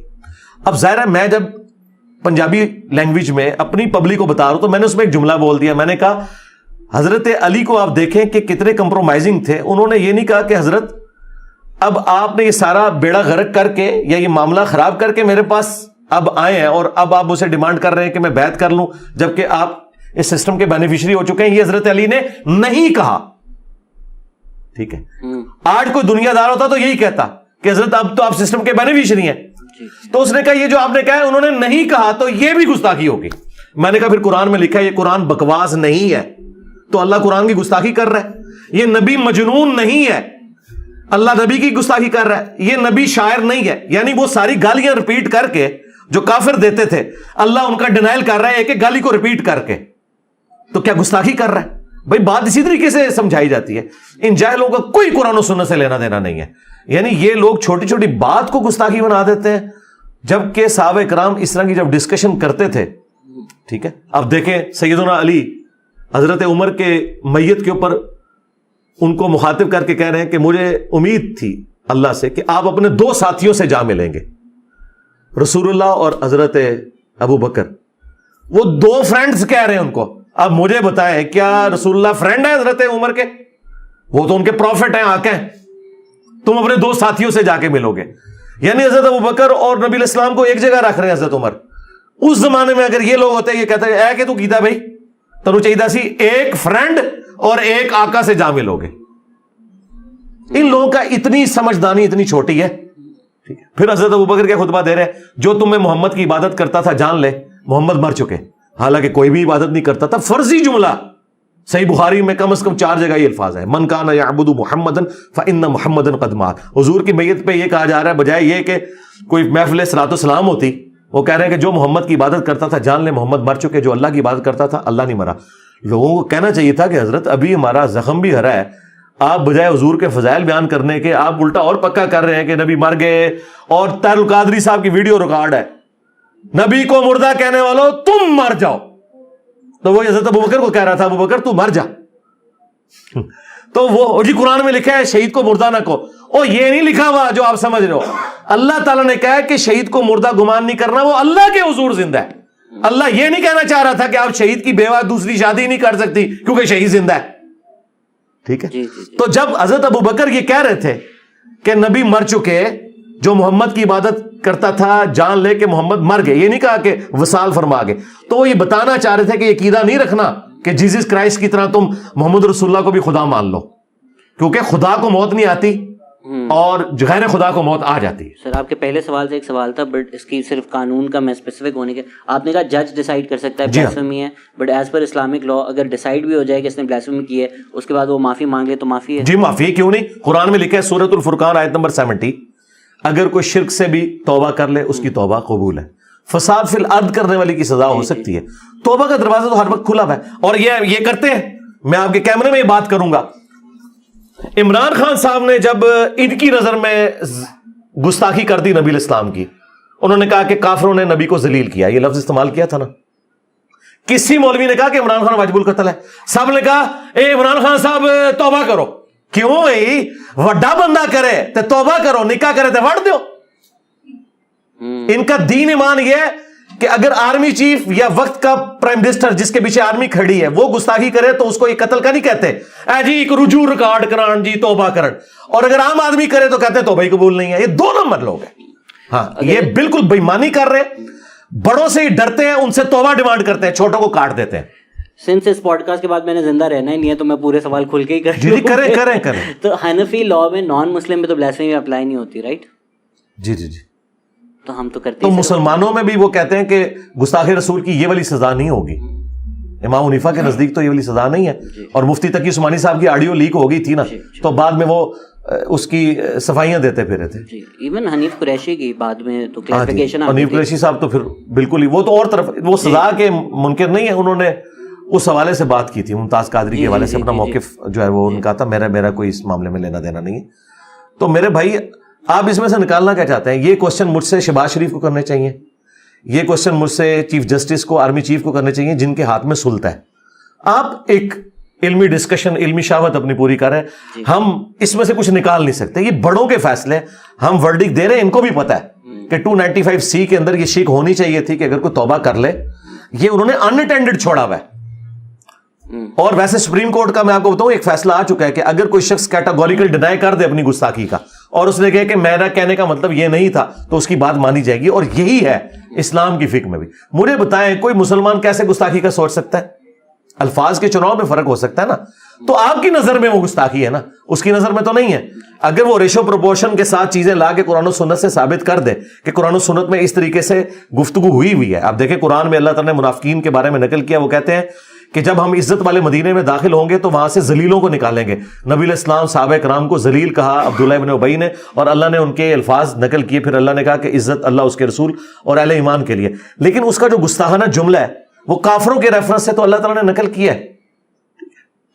تو اب اس طرح کی جو نقل کفر نہ باشد ہوتا ہے. جب کوئی شخص خود سے توہین کی نیت سے پروفٹ کے لیے کوئی توہین کے الفاظ استعمال کرے، جبکہ واقعی وہ توہین کے الفاظ ہوں. یہاں تو اگر آپ یہ کہہ دینا نبی بشر تھے، انسان تھے ہماری طرح کے، تو یہ کہتے ہیں آپ کافر ہو گئے. اس سے یہ بھی نہیں پوچھیں گے کہ تمہارا مطلب کیا ہے، تو وہ بتائے گا کہ میں اسپیشی کی بات کر رہا ہوں. چونکہ قرآن میں لکھا ہے کہ اگر زمین میں فرشتے آباد ہوتے تو ہم فرشتوں میں پیغمبر بناتے. انسان ہے. اے نبی، ہم نے آپ سے پہلے کوئی ایسا پیغمبر نہیں بھیجا جو کھانا نہ کھاتا ہو، بازاروں میں نہ چلتا ہو، اور نہ ان کے جسم ایسے بنائے تھے کہ وہ ہمیشہ دنیا میں رہتے. اللہ نے کہا سارے پیغمبروں کو موت آئی ہے. اب اسپیشی کے طور پر تو پروفٹ ہماری طرح ہوتے ہیں نا، مرتبے کی تو بات ہی نہیں ہو رہی. تو انہوں نے کتنا تختہ مشق بنا کے رکھا اہل حدیث کو، وہابی کہہ کے گالی دی اور کیا کچھ کیا. جی وہابی کہتے ہیں جی وہ نبی ہماری طرح کے انسان ہے. اور ظالموں تم لوگوں نے تو 3 اور 4 صدی ہجری کے بابوں کو اپنا نبی مانا ہوا ہے، بغیر نبی کیے ہوئے اماموں کو. اہل حدیث تو رسول اللہ کے بعد کسی کی بات کو حجت نہیں مانتے. ان کو تم عشق رسول سکھاؤ گے. سب سے بڑے گستاخ ہو جنہوں نے اماموں کو اپنا باپ بنا لیا اور محمد رسول اللہ کی امامت چھوڑ دی. انہوں نے اپنے آپ کو حنفی، شافعی، مالکی، حنبلی کہتے ہیں، محمدی نہیں کہتے. اور اہل حدیث وہ ہیں جو قرآن و سنت کے اوپر اتنے اسٹرکٹ ہیں کہ وہ اپنے آپ کو کہتے ہیں ہم نبی علیہ السلام کے بعد کسی کو اتھارٹی نہیں مانتے. انہوں نے کہا کہ وہ نبی کو اپنی طرح مانتے ہیں. اللہ کے بندوں، وہ تو تمہارے بابوں کو کوئی شے نہیں سمجھتے ہیں نبی کے مقابلے پہ، تو اپنے آپ کو کہاں لے آئیں گے نبی کے مقابلے پہ؟ یہ انہوں نے انجیکٹ کیا زہر. وہ یہ کہہ رہے تھے کہ نبی انسان ہونے میں ہماری طرح ہے، ان کو خدا نہ بناؤ. یہ تو حضرت ابوبکر بھی کہہ رہے ہیں. سر آپ نے بھی کیلس کی ڈس ایگریمنٹ کی بات کی تھی. ہم مسلم ورلڈ میں دیکھیں تو انفارچونیٹلی آمریت بہت زیادہ ہمیں نظر آتی ہے، اور ایک خیال لوگوں نے عام کر دیا ہے کہ ڈیموکریسی کی جگہ اسلام میں نہیں ہے. آپ جب مثالیں دیتے ہیں، آپ ہی سے سیکھ کر میں چاہوں گا کہ آپ لوگوں کو یہ سمجھائیں، کیا یہ واقعی اس طرح کے واقعے ہیں جو آپ نے بتائے ہیں؟ لیکن میں چاہتا ہوں کہ جب ایون پروفٹ صلی اللہ علیہ وسلم سے ڈس ایگریمنٹ ہوتا تھا وہ میجورٹی ڈیسیجن پہ جاتے تھے. اب ہم تو کہیں وہ پروفٹ ہیں، ان کو وحی آ رہی ہے، وہ اللہ کے نبی ہیں، وہ جب میجورٹی کے ساتھ جا رہے ہیں تو ہم یہ کیسے تصور کر سکتے ہیں کہ اسلام میں ڈیموکریسی نہیں ہے؟ جی ڈیموکریسی ہے، کون کہتا نہیں ہے؟ قرآن میں بھی ہے، وَأَمْرُهُمْ شُورَىٰ بَيْنَهُمْ. ہم تو کہتے ہیں ہمیں ویسٹرن ڈیموکریسی سے یہ اختلاف ہے کہ حلال اور حرام کا فیصلہ ڈیموکریسی نہیں کرے گی، وہ اللہ کرے گا. اور یہ جو آپ نے ڈس ایگریمنٹ کی بات کی ہے وہ ان معاملات میں ہوتا تھا جس میں نبی علیہ السلام مشورہ کرتے تھے. جہاں پہ اللہ کی وحی آ جاتی تھی نا، وہاں پہ نبی علیہ السلام بھی اپنے مشورے سے دستبردار ہو جاتے تھے. یہ میں بڑی بھاری مثال دے رہا ہوں، صحابہ کو تو چھوڑ دیں. نبی علیہ السلام نے غزوہ بدر کے قیدیوں کے بارے میں فیصلہ کیا. قرآن میں ہے کہ اگر وہ آیت نازل نہ ہوئی ہوتی تمہیں عذاب دیا جاتا، یہ تم نے کیوں ڈیسیژن کیا ہے؟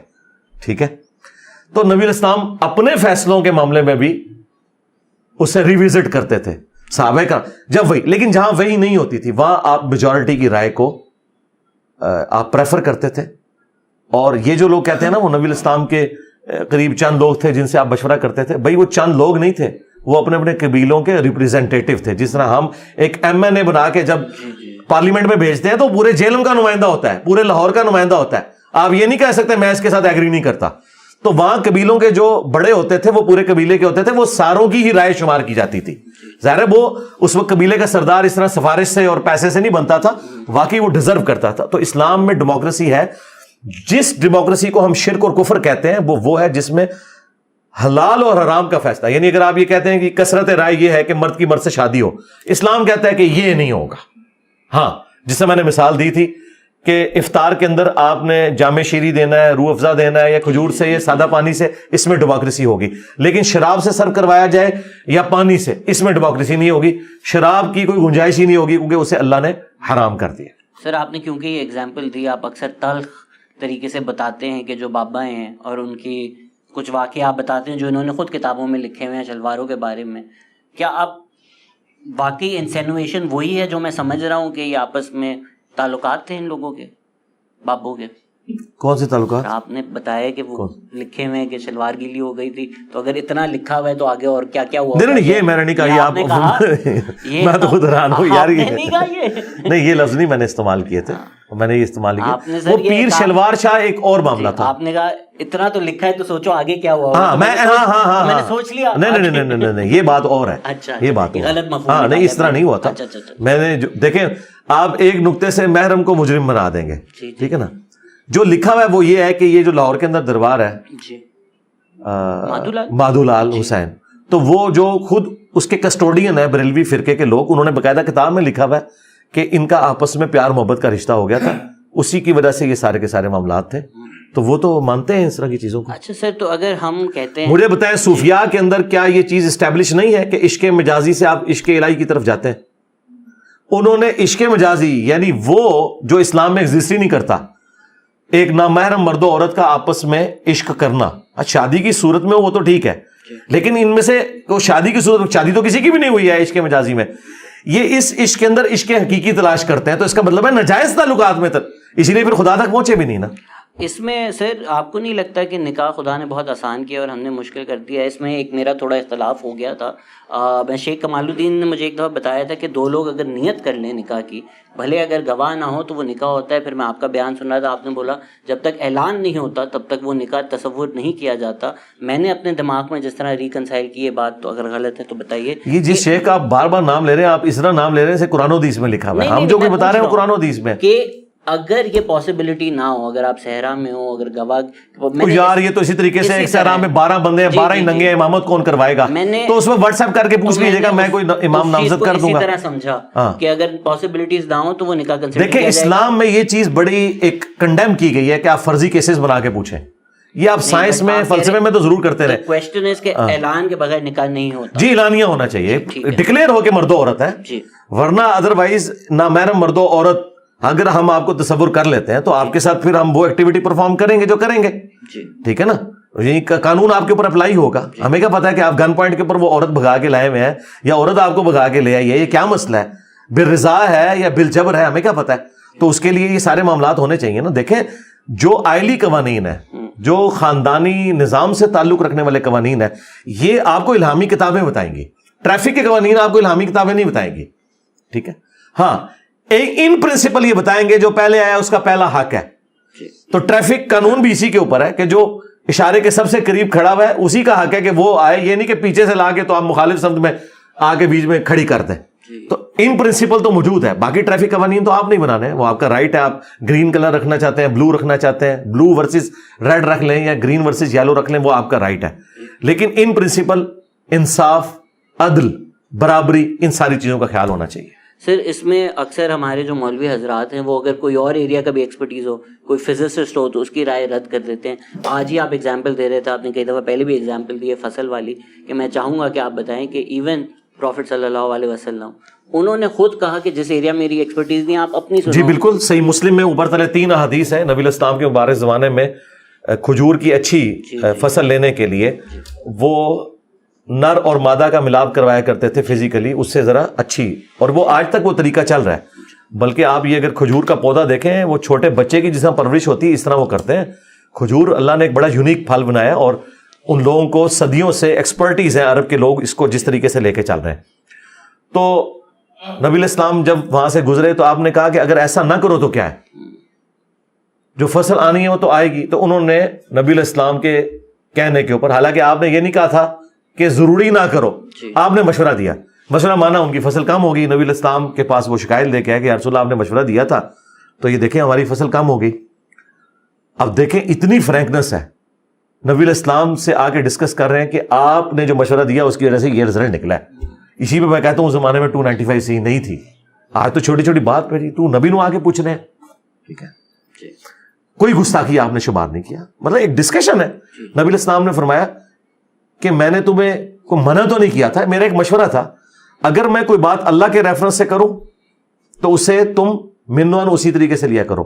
جہاں پہ میں اپنی ذاتی رائے دوں تمہارے دنیاوی معاملات میں, وَأَنْتُمْ أَعْلَمُ بِأَمْرِ دُنْيَكُمْ, تم دنیا کے کاموں کو مجھ سے بہتر سمجھتے ہو اپنے معاملات میں جو ہے. ظاہر نبی علیہ السلام کا سارا ایکسپیرینس مویشی پالنے کے اعتبار سے تھا, کھجوروں کے حوالے سے آپ کا ایکسپیرینس نہیں تھا. اور اس کے اوپر باقاعدہ پھر مسلم شریف میں باب ہے کہ کن معاملات میں نبی علیہ السلام کی اطاعت واجب ہے اور کن میں نہیں ہے. اب یہ دیکھیں بڑا خطرناک جملہ ہے, مسلم کے اندر اتنی بڑی گستاخی لکھی ہوئی ہے.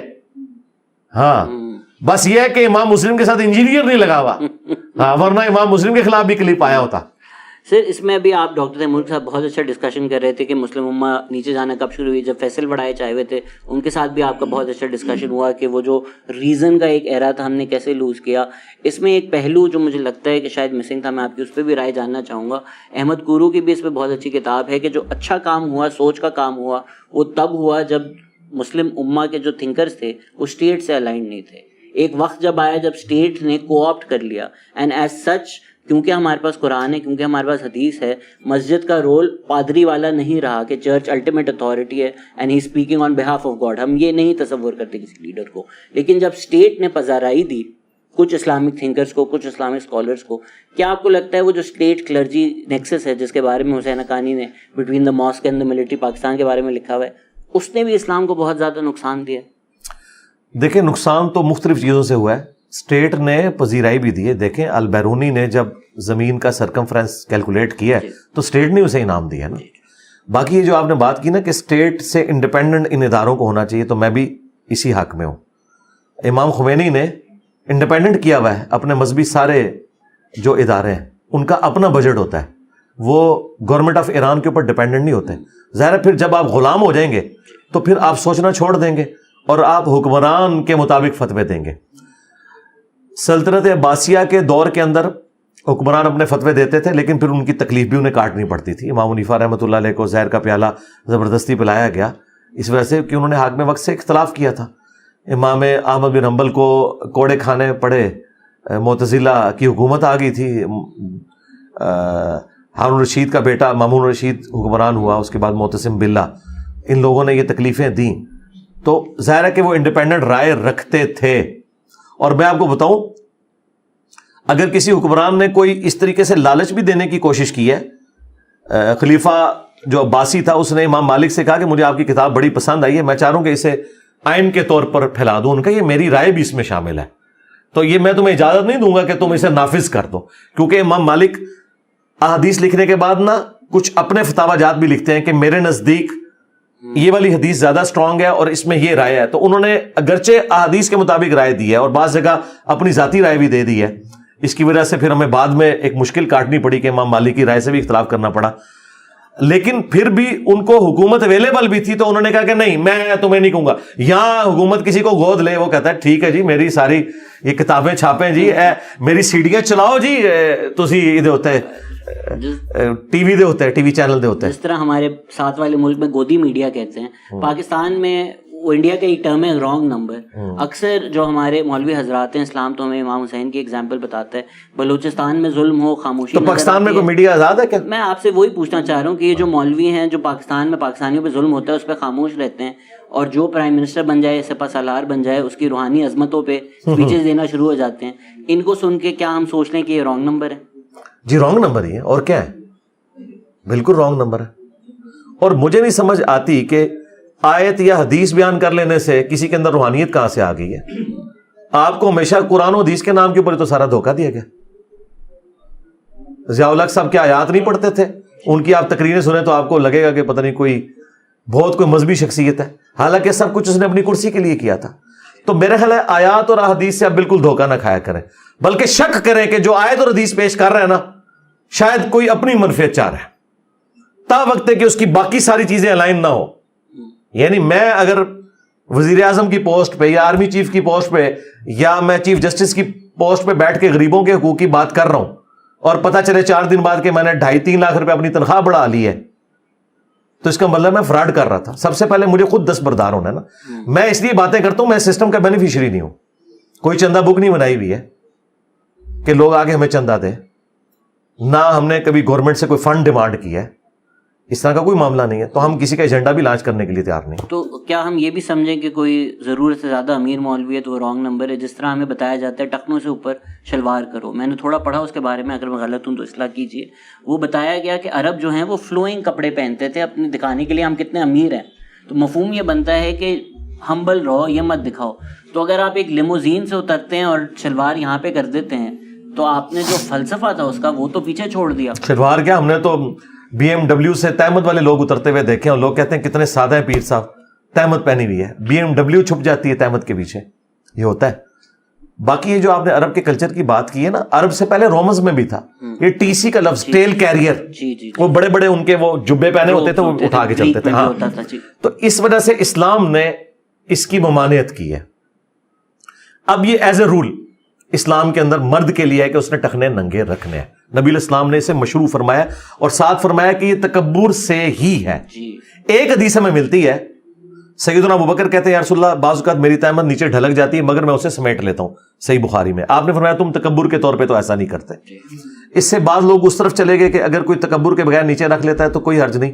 یہ رزلٹ ہمارے پرانے بزرگوں میں سے بھی امام نووی نے نکالا اور نئے بزرگوں میں سے غامدی صاحب نے نکالا.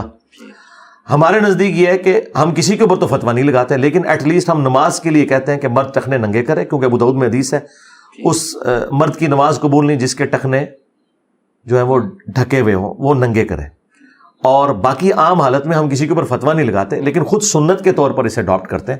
دیکھیں جب میں نے پگڑی پہن لی سنت کے طور پر، ایک ٹخنوں سے اوپر کر لیتا ہے، آپ کیا لے رہا ہے؟ ٹخنوں سے نیچے والے کے اوپر کیا فتویٰ؟ یہ تو بات تو بہت آگے جا چکی ہے.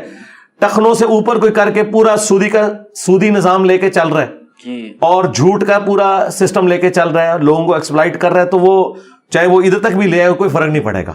تو ہر چیز کی اپنی جگہ اہمیت موجود ہے. یہ میں آپ کے ساتھ ایگری کرتا ہوں. ریشو پروپورشن کو دیکھا جائے تو وہ چیزیں جن کی طرف کم توجہ دی جا رہی ہے وہ زیادہ اہمیت کی حامل ہے. وہ جو سیدنا عیسیٰ علیہ السلام کا وہ جملہ ہے کہ سموچے اونٹ نکل جاتے ہو، جو انہوں نے جیوز کو کہا تھا ان کے پادریوں کو، اور مچھر چھانتے رہتے ہو. یہاں پہ بھی اکثر یہی ہو رہا ہے کہ مچھر چھانتے ہیں اور سموچے اونٹ نکل جاتے ہیں. لیکن میں چونکہ اونٹ نہیں نکلتا ہوں تو میں مچھر بھی چھانوں گا، اونٹ بھی چھانوں گا.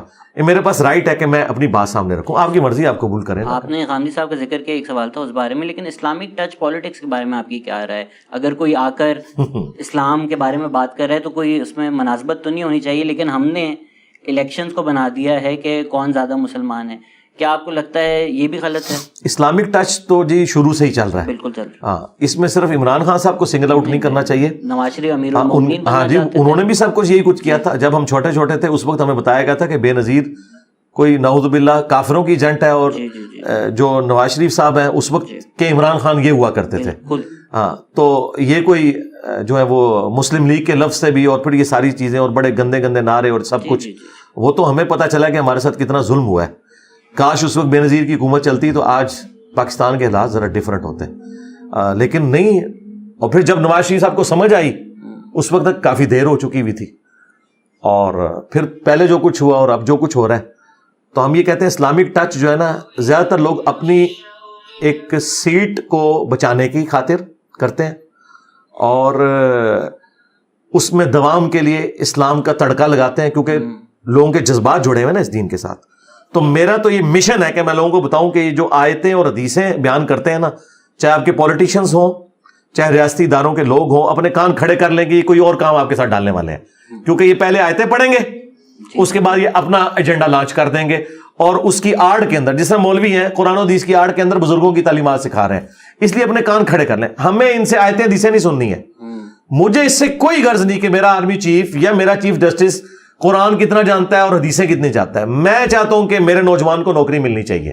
ہاں، مجھے اس سے کوئی غرض نہیں کہ میرا وزیر اعظم اس دفعہ جا کے مسجد نبوی میں جناب اس نے اعتکاف کیا ہے. Then what? میری طرف سے وہ ویٹیکن سٹی جائے، خانہ کعبہ جائے، وہ بیت المقدس جائے، یہاں بھوکے کو روٹی ملنی چاہیے. اس کے بیسک رائٹس اللہ تعالیٰ نے اس سے اس کے بارے میں پوچھنا ہے. یہ نہیں پوچھنا کہ کتنی دفعہ تم نے اعتکاف کیا. صلاح الدین ایوبی نے کوئی حج نہیں کیا ہوا. کیوں؟ وہ یہ سمجھتا تھا کہ میرے ذمہ جو مشن ہے میں نے وہ کرنا ہے، وہ اس سے زیادہ امپورٹنٹ ہے.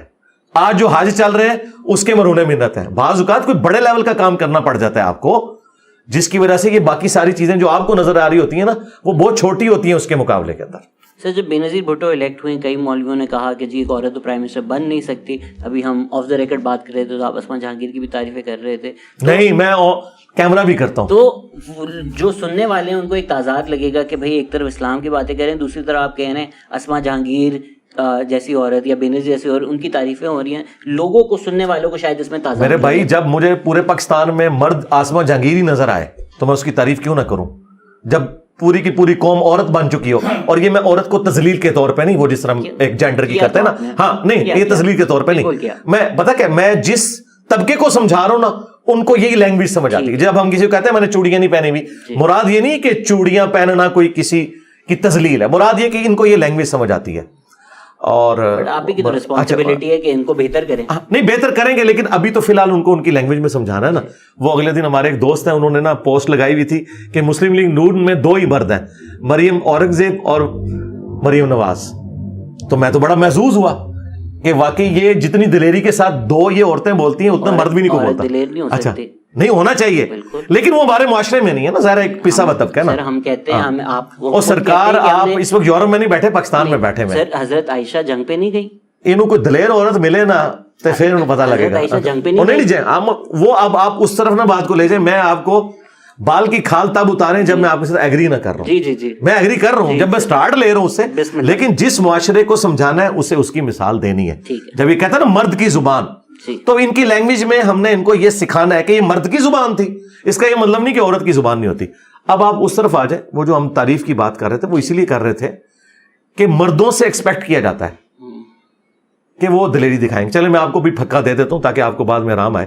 مجھے بتائیں, اگر ایک رومن جنرل تلوار اٹھا کے آ جائے تو یہاں سے کوئی صحابیہ لڑنے کے لیے جائے گی, یہ خالد بن ولید لڑنے کے لیے جائے گا؟ صحابیہ تو نہیں لڑ سکتی نا اس سے.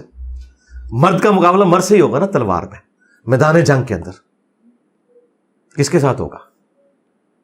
اگین حضرت عائشہ اور حضرت نہیں, انہوں نے خود تو نہیں جنگ لڑی, وہ تو صرف اونٹ پہ بیٹھی ہوئی تھی, کوئی تلوار تو نہیں چلاتی تھی. نہیں بے شک تھی, لیکن وہ چلا تو نہیں رہی تھی نا میرے بھائی. کیا چلے پھر میں اس سے بھی آسان مثال, کیا مردوں کی ہاکی کی ٹیم کا مقابلہ عورتوں کی ہاکی کی ٹیم کے ساتھ ہوگا؟ کیا آج تک مردوں کی 100 میٹر کی ریس میں عورت بھی ساتھ اس کے بھاگی ہے کہ کون جیتتا ہے؟ دونوں کی جینڈر ڈیفرنٹ ہے میرے بھائی. کچھ چیزیں بلٹ ان کمزوری ہیں جو جڑی ہوئی ہیں. تو اس کا مطلب کسی جینڈر کی یعنی تنقیص کرنا نہیں ہوتا. یعنی اگر کوئی عورت کسی مرد کو کہے کہ تم پریگننٹ نہیں ہو سکتے تو اس میں مرد کو سیکھنا نہیں ہونا چاہیے. یہ کمزوری ہے جو اٹیچ ہے ہمارے ساتھ. اس میں اسپیسیفک ہو کے سوال پوچھ لیتا ہوں کیونکہ گاندھی صاحب کا بھی ذکر آیا تھا. آپ نے کہا کہ وہ جو مطلب نکالتے ہیں کہ پردہ صرف, یار آپ نے جو سوال پھینکا تھا اس کو تو سمیٹ لے پہلے. ہاں دیکھیں, جب سوال آپ کرتے ہیں تو ڈاکٹرن پہ ہو رہا ہوتا ہے نا, تو اس کا جواب ڈاکٹرن سے دیا جاتا ہے. وہ بات کہاں سے کہاں چلی گئی. آپ نے کہا تھا کہ اسما جہانگیر کی یا بے نظیر کی تعریف کیوں کی, تو ان چیزوں کی وجہ سے کی جو کئی دلیریاں جو مردوں کے کرنے کے کام تھے انہوں نے عورت ہوتے ہوئے کیا, جو کہ ہمارے معاشرے میں ایک پسا ہوا طبقہ ہے. میں یہ نہیں کہہ رہا کہ عورت اتنی دلیر نہیں ہو سکتی, ایسی کوئی بات نہیں ہو رہی ہے. اس پوائنٹ آف ویو سے میں نے بات کی تھی کہ غریبوں کے حقوق کے لیے کھڑے ہونا, ان کے لیے ایک آواز بلند کرنا, اس پوائنٹ آف ویو سے کہ جو مرد اپنے آپ کو چیمپئن سمجھتے ہیں انہوں نے یہ کام نہیں کیے. ٹھیک ہے, مجھے خود ایک آرمی کے بندے نے بتایا کہ جب بے نظیر پرائم منسٹر تھی نا, تو جب ہم پریزنٹیشن دیکھتے تھے نا اپنی, وہ ان کو پریزنٹ کرتے تھے ظاہر فوج کے سامنے, جب انہوں نے جانا ہے تو ظاہر ہے انہوں نے ایک چیف ایگزیکٹو تو پرائم منسٹر ہے, تو ہم بڑی تیاری کرتے تھے. ہمیں پتا تھا کہ اسپیلنگ کی غلطیاں بھی نکلیں گی, پھر انٹلیکچوئل ترتیب نہیں ہوگی تو غلطیاں نکلیں گی, لیکن نواز شریف کے سامنے جب ہم جاتے تھے تو ہم کمفرٹیبل ہوتے تھے. ٹھیک ہے, تو اور پھر وہ کہتے تھے اس کے باوجود پوری پریزنٹیشن دیکھ کے تو بے نظیر کہتی تھی وہ پیج نمبر وہ نکالیں, اس میں یہ دیکھیں یہ جو آپ نے لکھا ہوا ہے یہ اس سے نہیں میچ کر رہا, اور واقعی غلطی پکڑ لیتی تھی. تو کوالٹی ہو سکتی ہے کہ کسی عورت کے اندر ہو اور وہ مرد میں نہ ہو. اور چونکہ ہمارے معاشرے کے اندر ایک مرد ڈومیننسی والا معاشرہ ہے, ان کو سمجھایا جاتا ہے کہ بھائی یہ ایسا نہیں ہوتا جس طرح آپ سمجھتے ہیں. تو اس اعتبار سے میں نے بات کی تھی کہ اسما جہانگیر جو ہے وہ کئی مردوں کے اوپر بھاری تھیں جن کو یہ مرد سمجھتے ہیں کہ وہ دلیری کے ساتھ یہ سارا کچھ کرتی تھی. یہاں ہم یہ ٹاپک ڈسکس نہیں کر رہے کہ کس کی شان بلند ہوگی کس کی کم ہوگی, تو اس اعتبار سے تعریف کی. اب آپ یہ حکمرانی کی جو آپ بات کر رہے ہیں نا, اسلام میں پریفریبل مرد ہی کو حکمران ہونا چاہیے. اس کی وجہ یہ ہے کہ اس کا انٹریکشن عورتوں کے ساتھ بھی ہونا ہے, مردوں کے ساتھ بھی ہونا ہے, پھر کئی اور چیزیں اس کے ساتھ جڑی ہوئی ہیں. وہ مطلب کافی ساری چیزیں ایسی ہیں جو میں پھر وہ کیمرے میں اس لیول پہ اتر کے بیان نہیں کرنا چاہتا. اس لیے ہم پریفر کرتے ہیں کہ مردوں کو حکمران ہونا چاہیے. البتہ نچلے لیول کے اوپر عورتوں کے جو معاملات ہیں ان کے لیے عورتوں ہی کو ان کے اوپر حاکم بنانا چاہیے.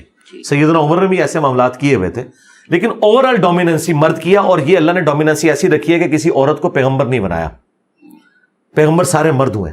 البتہ وہ پیغمبر پیدا عورتوں سے ہوئے ہیں, لیکن بہرحال ایک مرد کی ڈومیننسی ہے.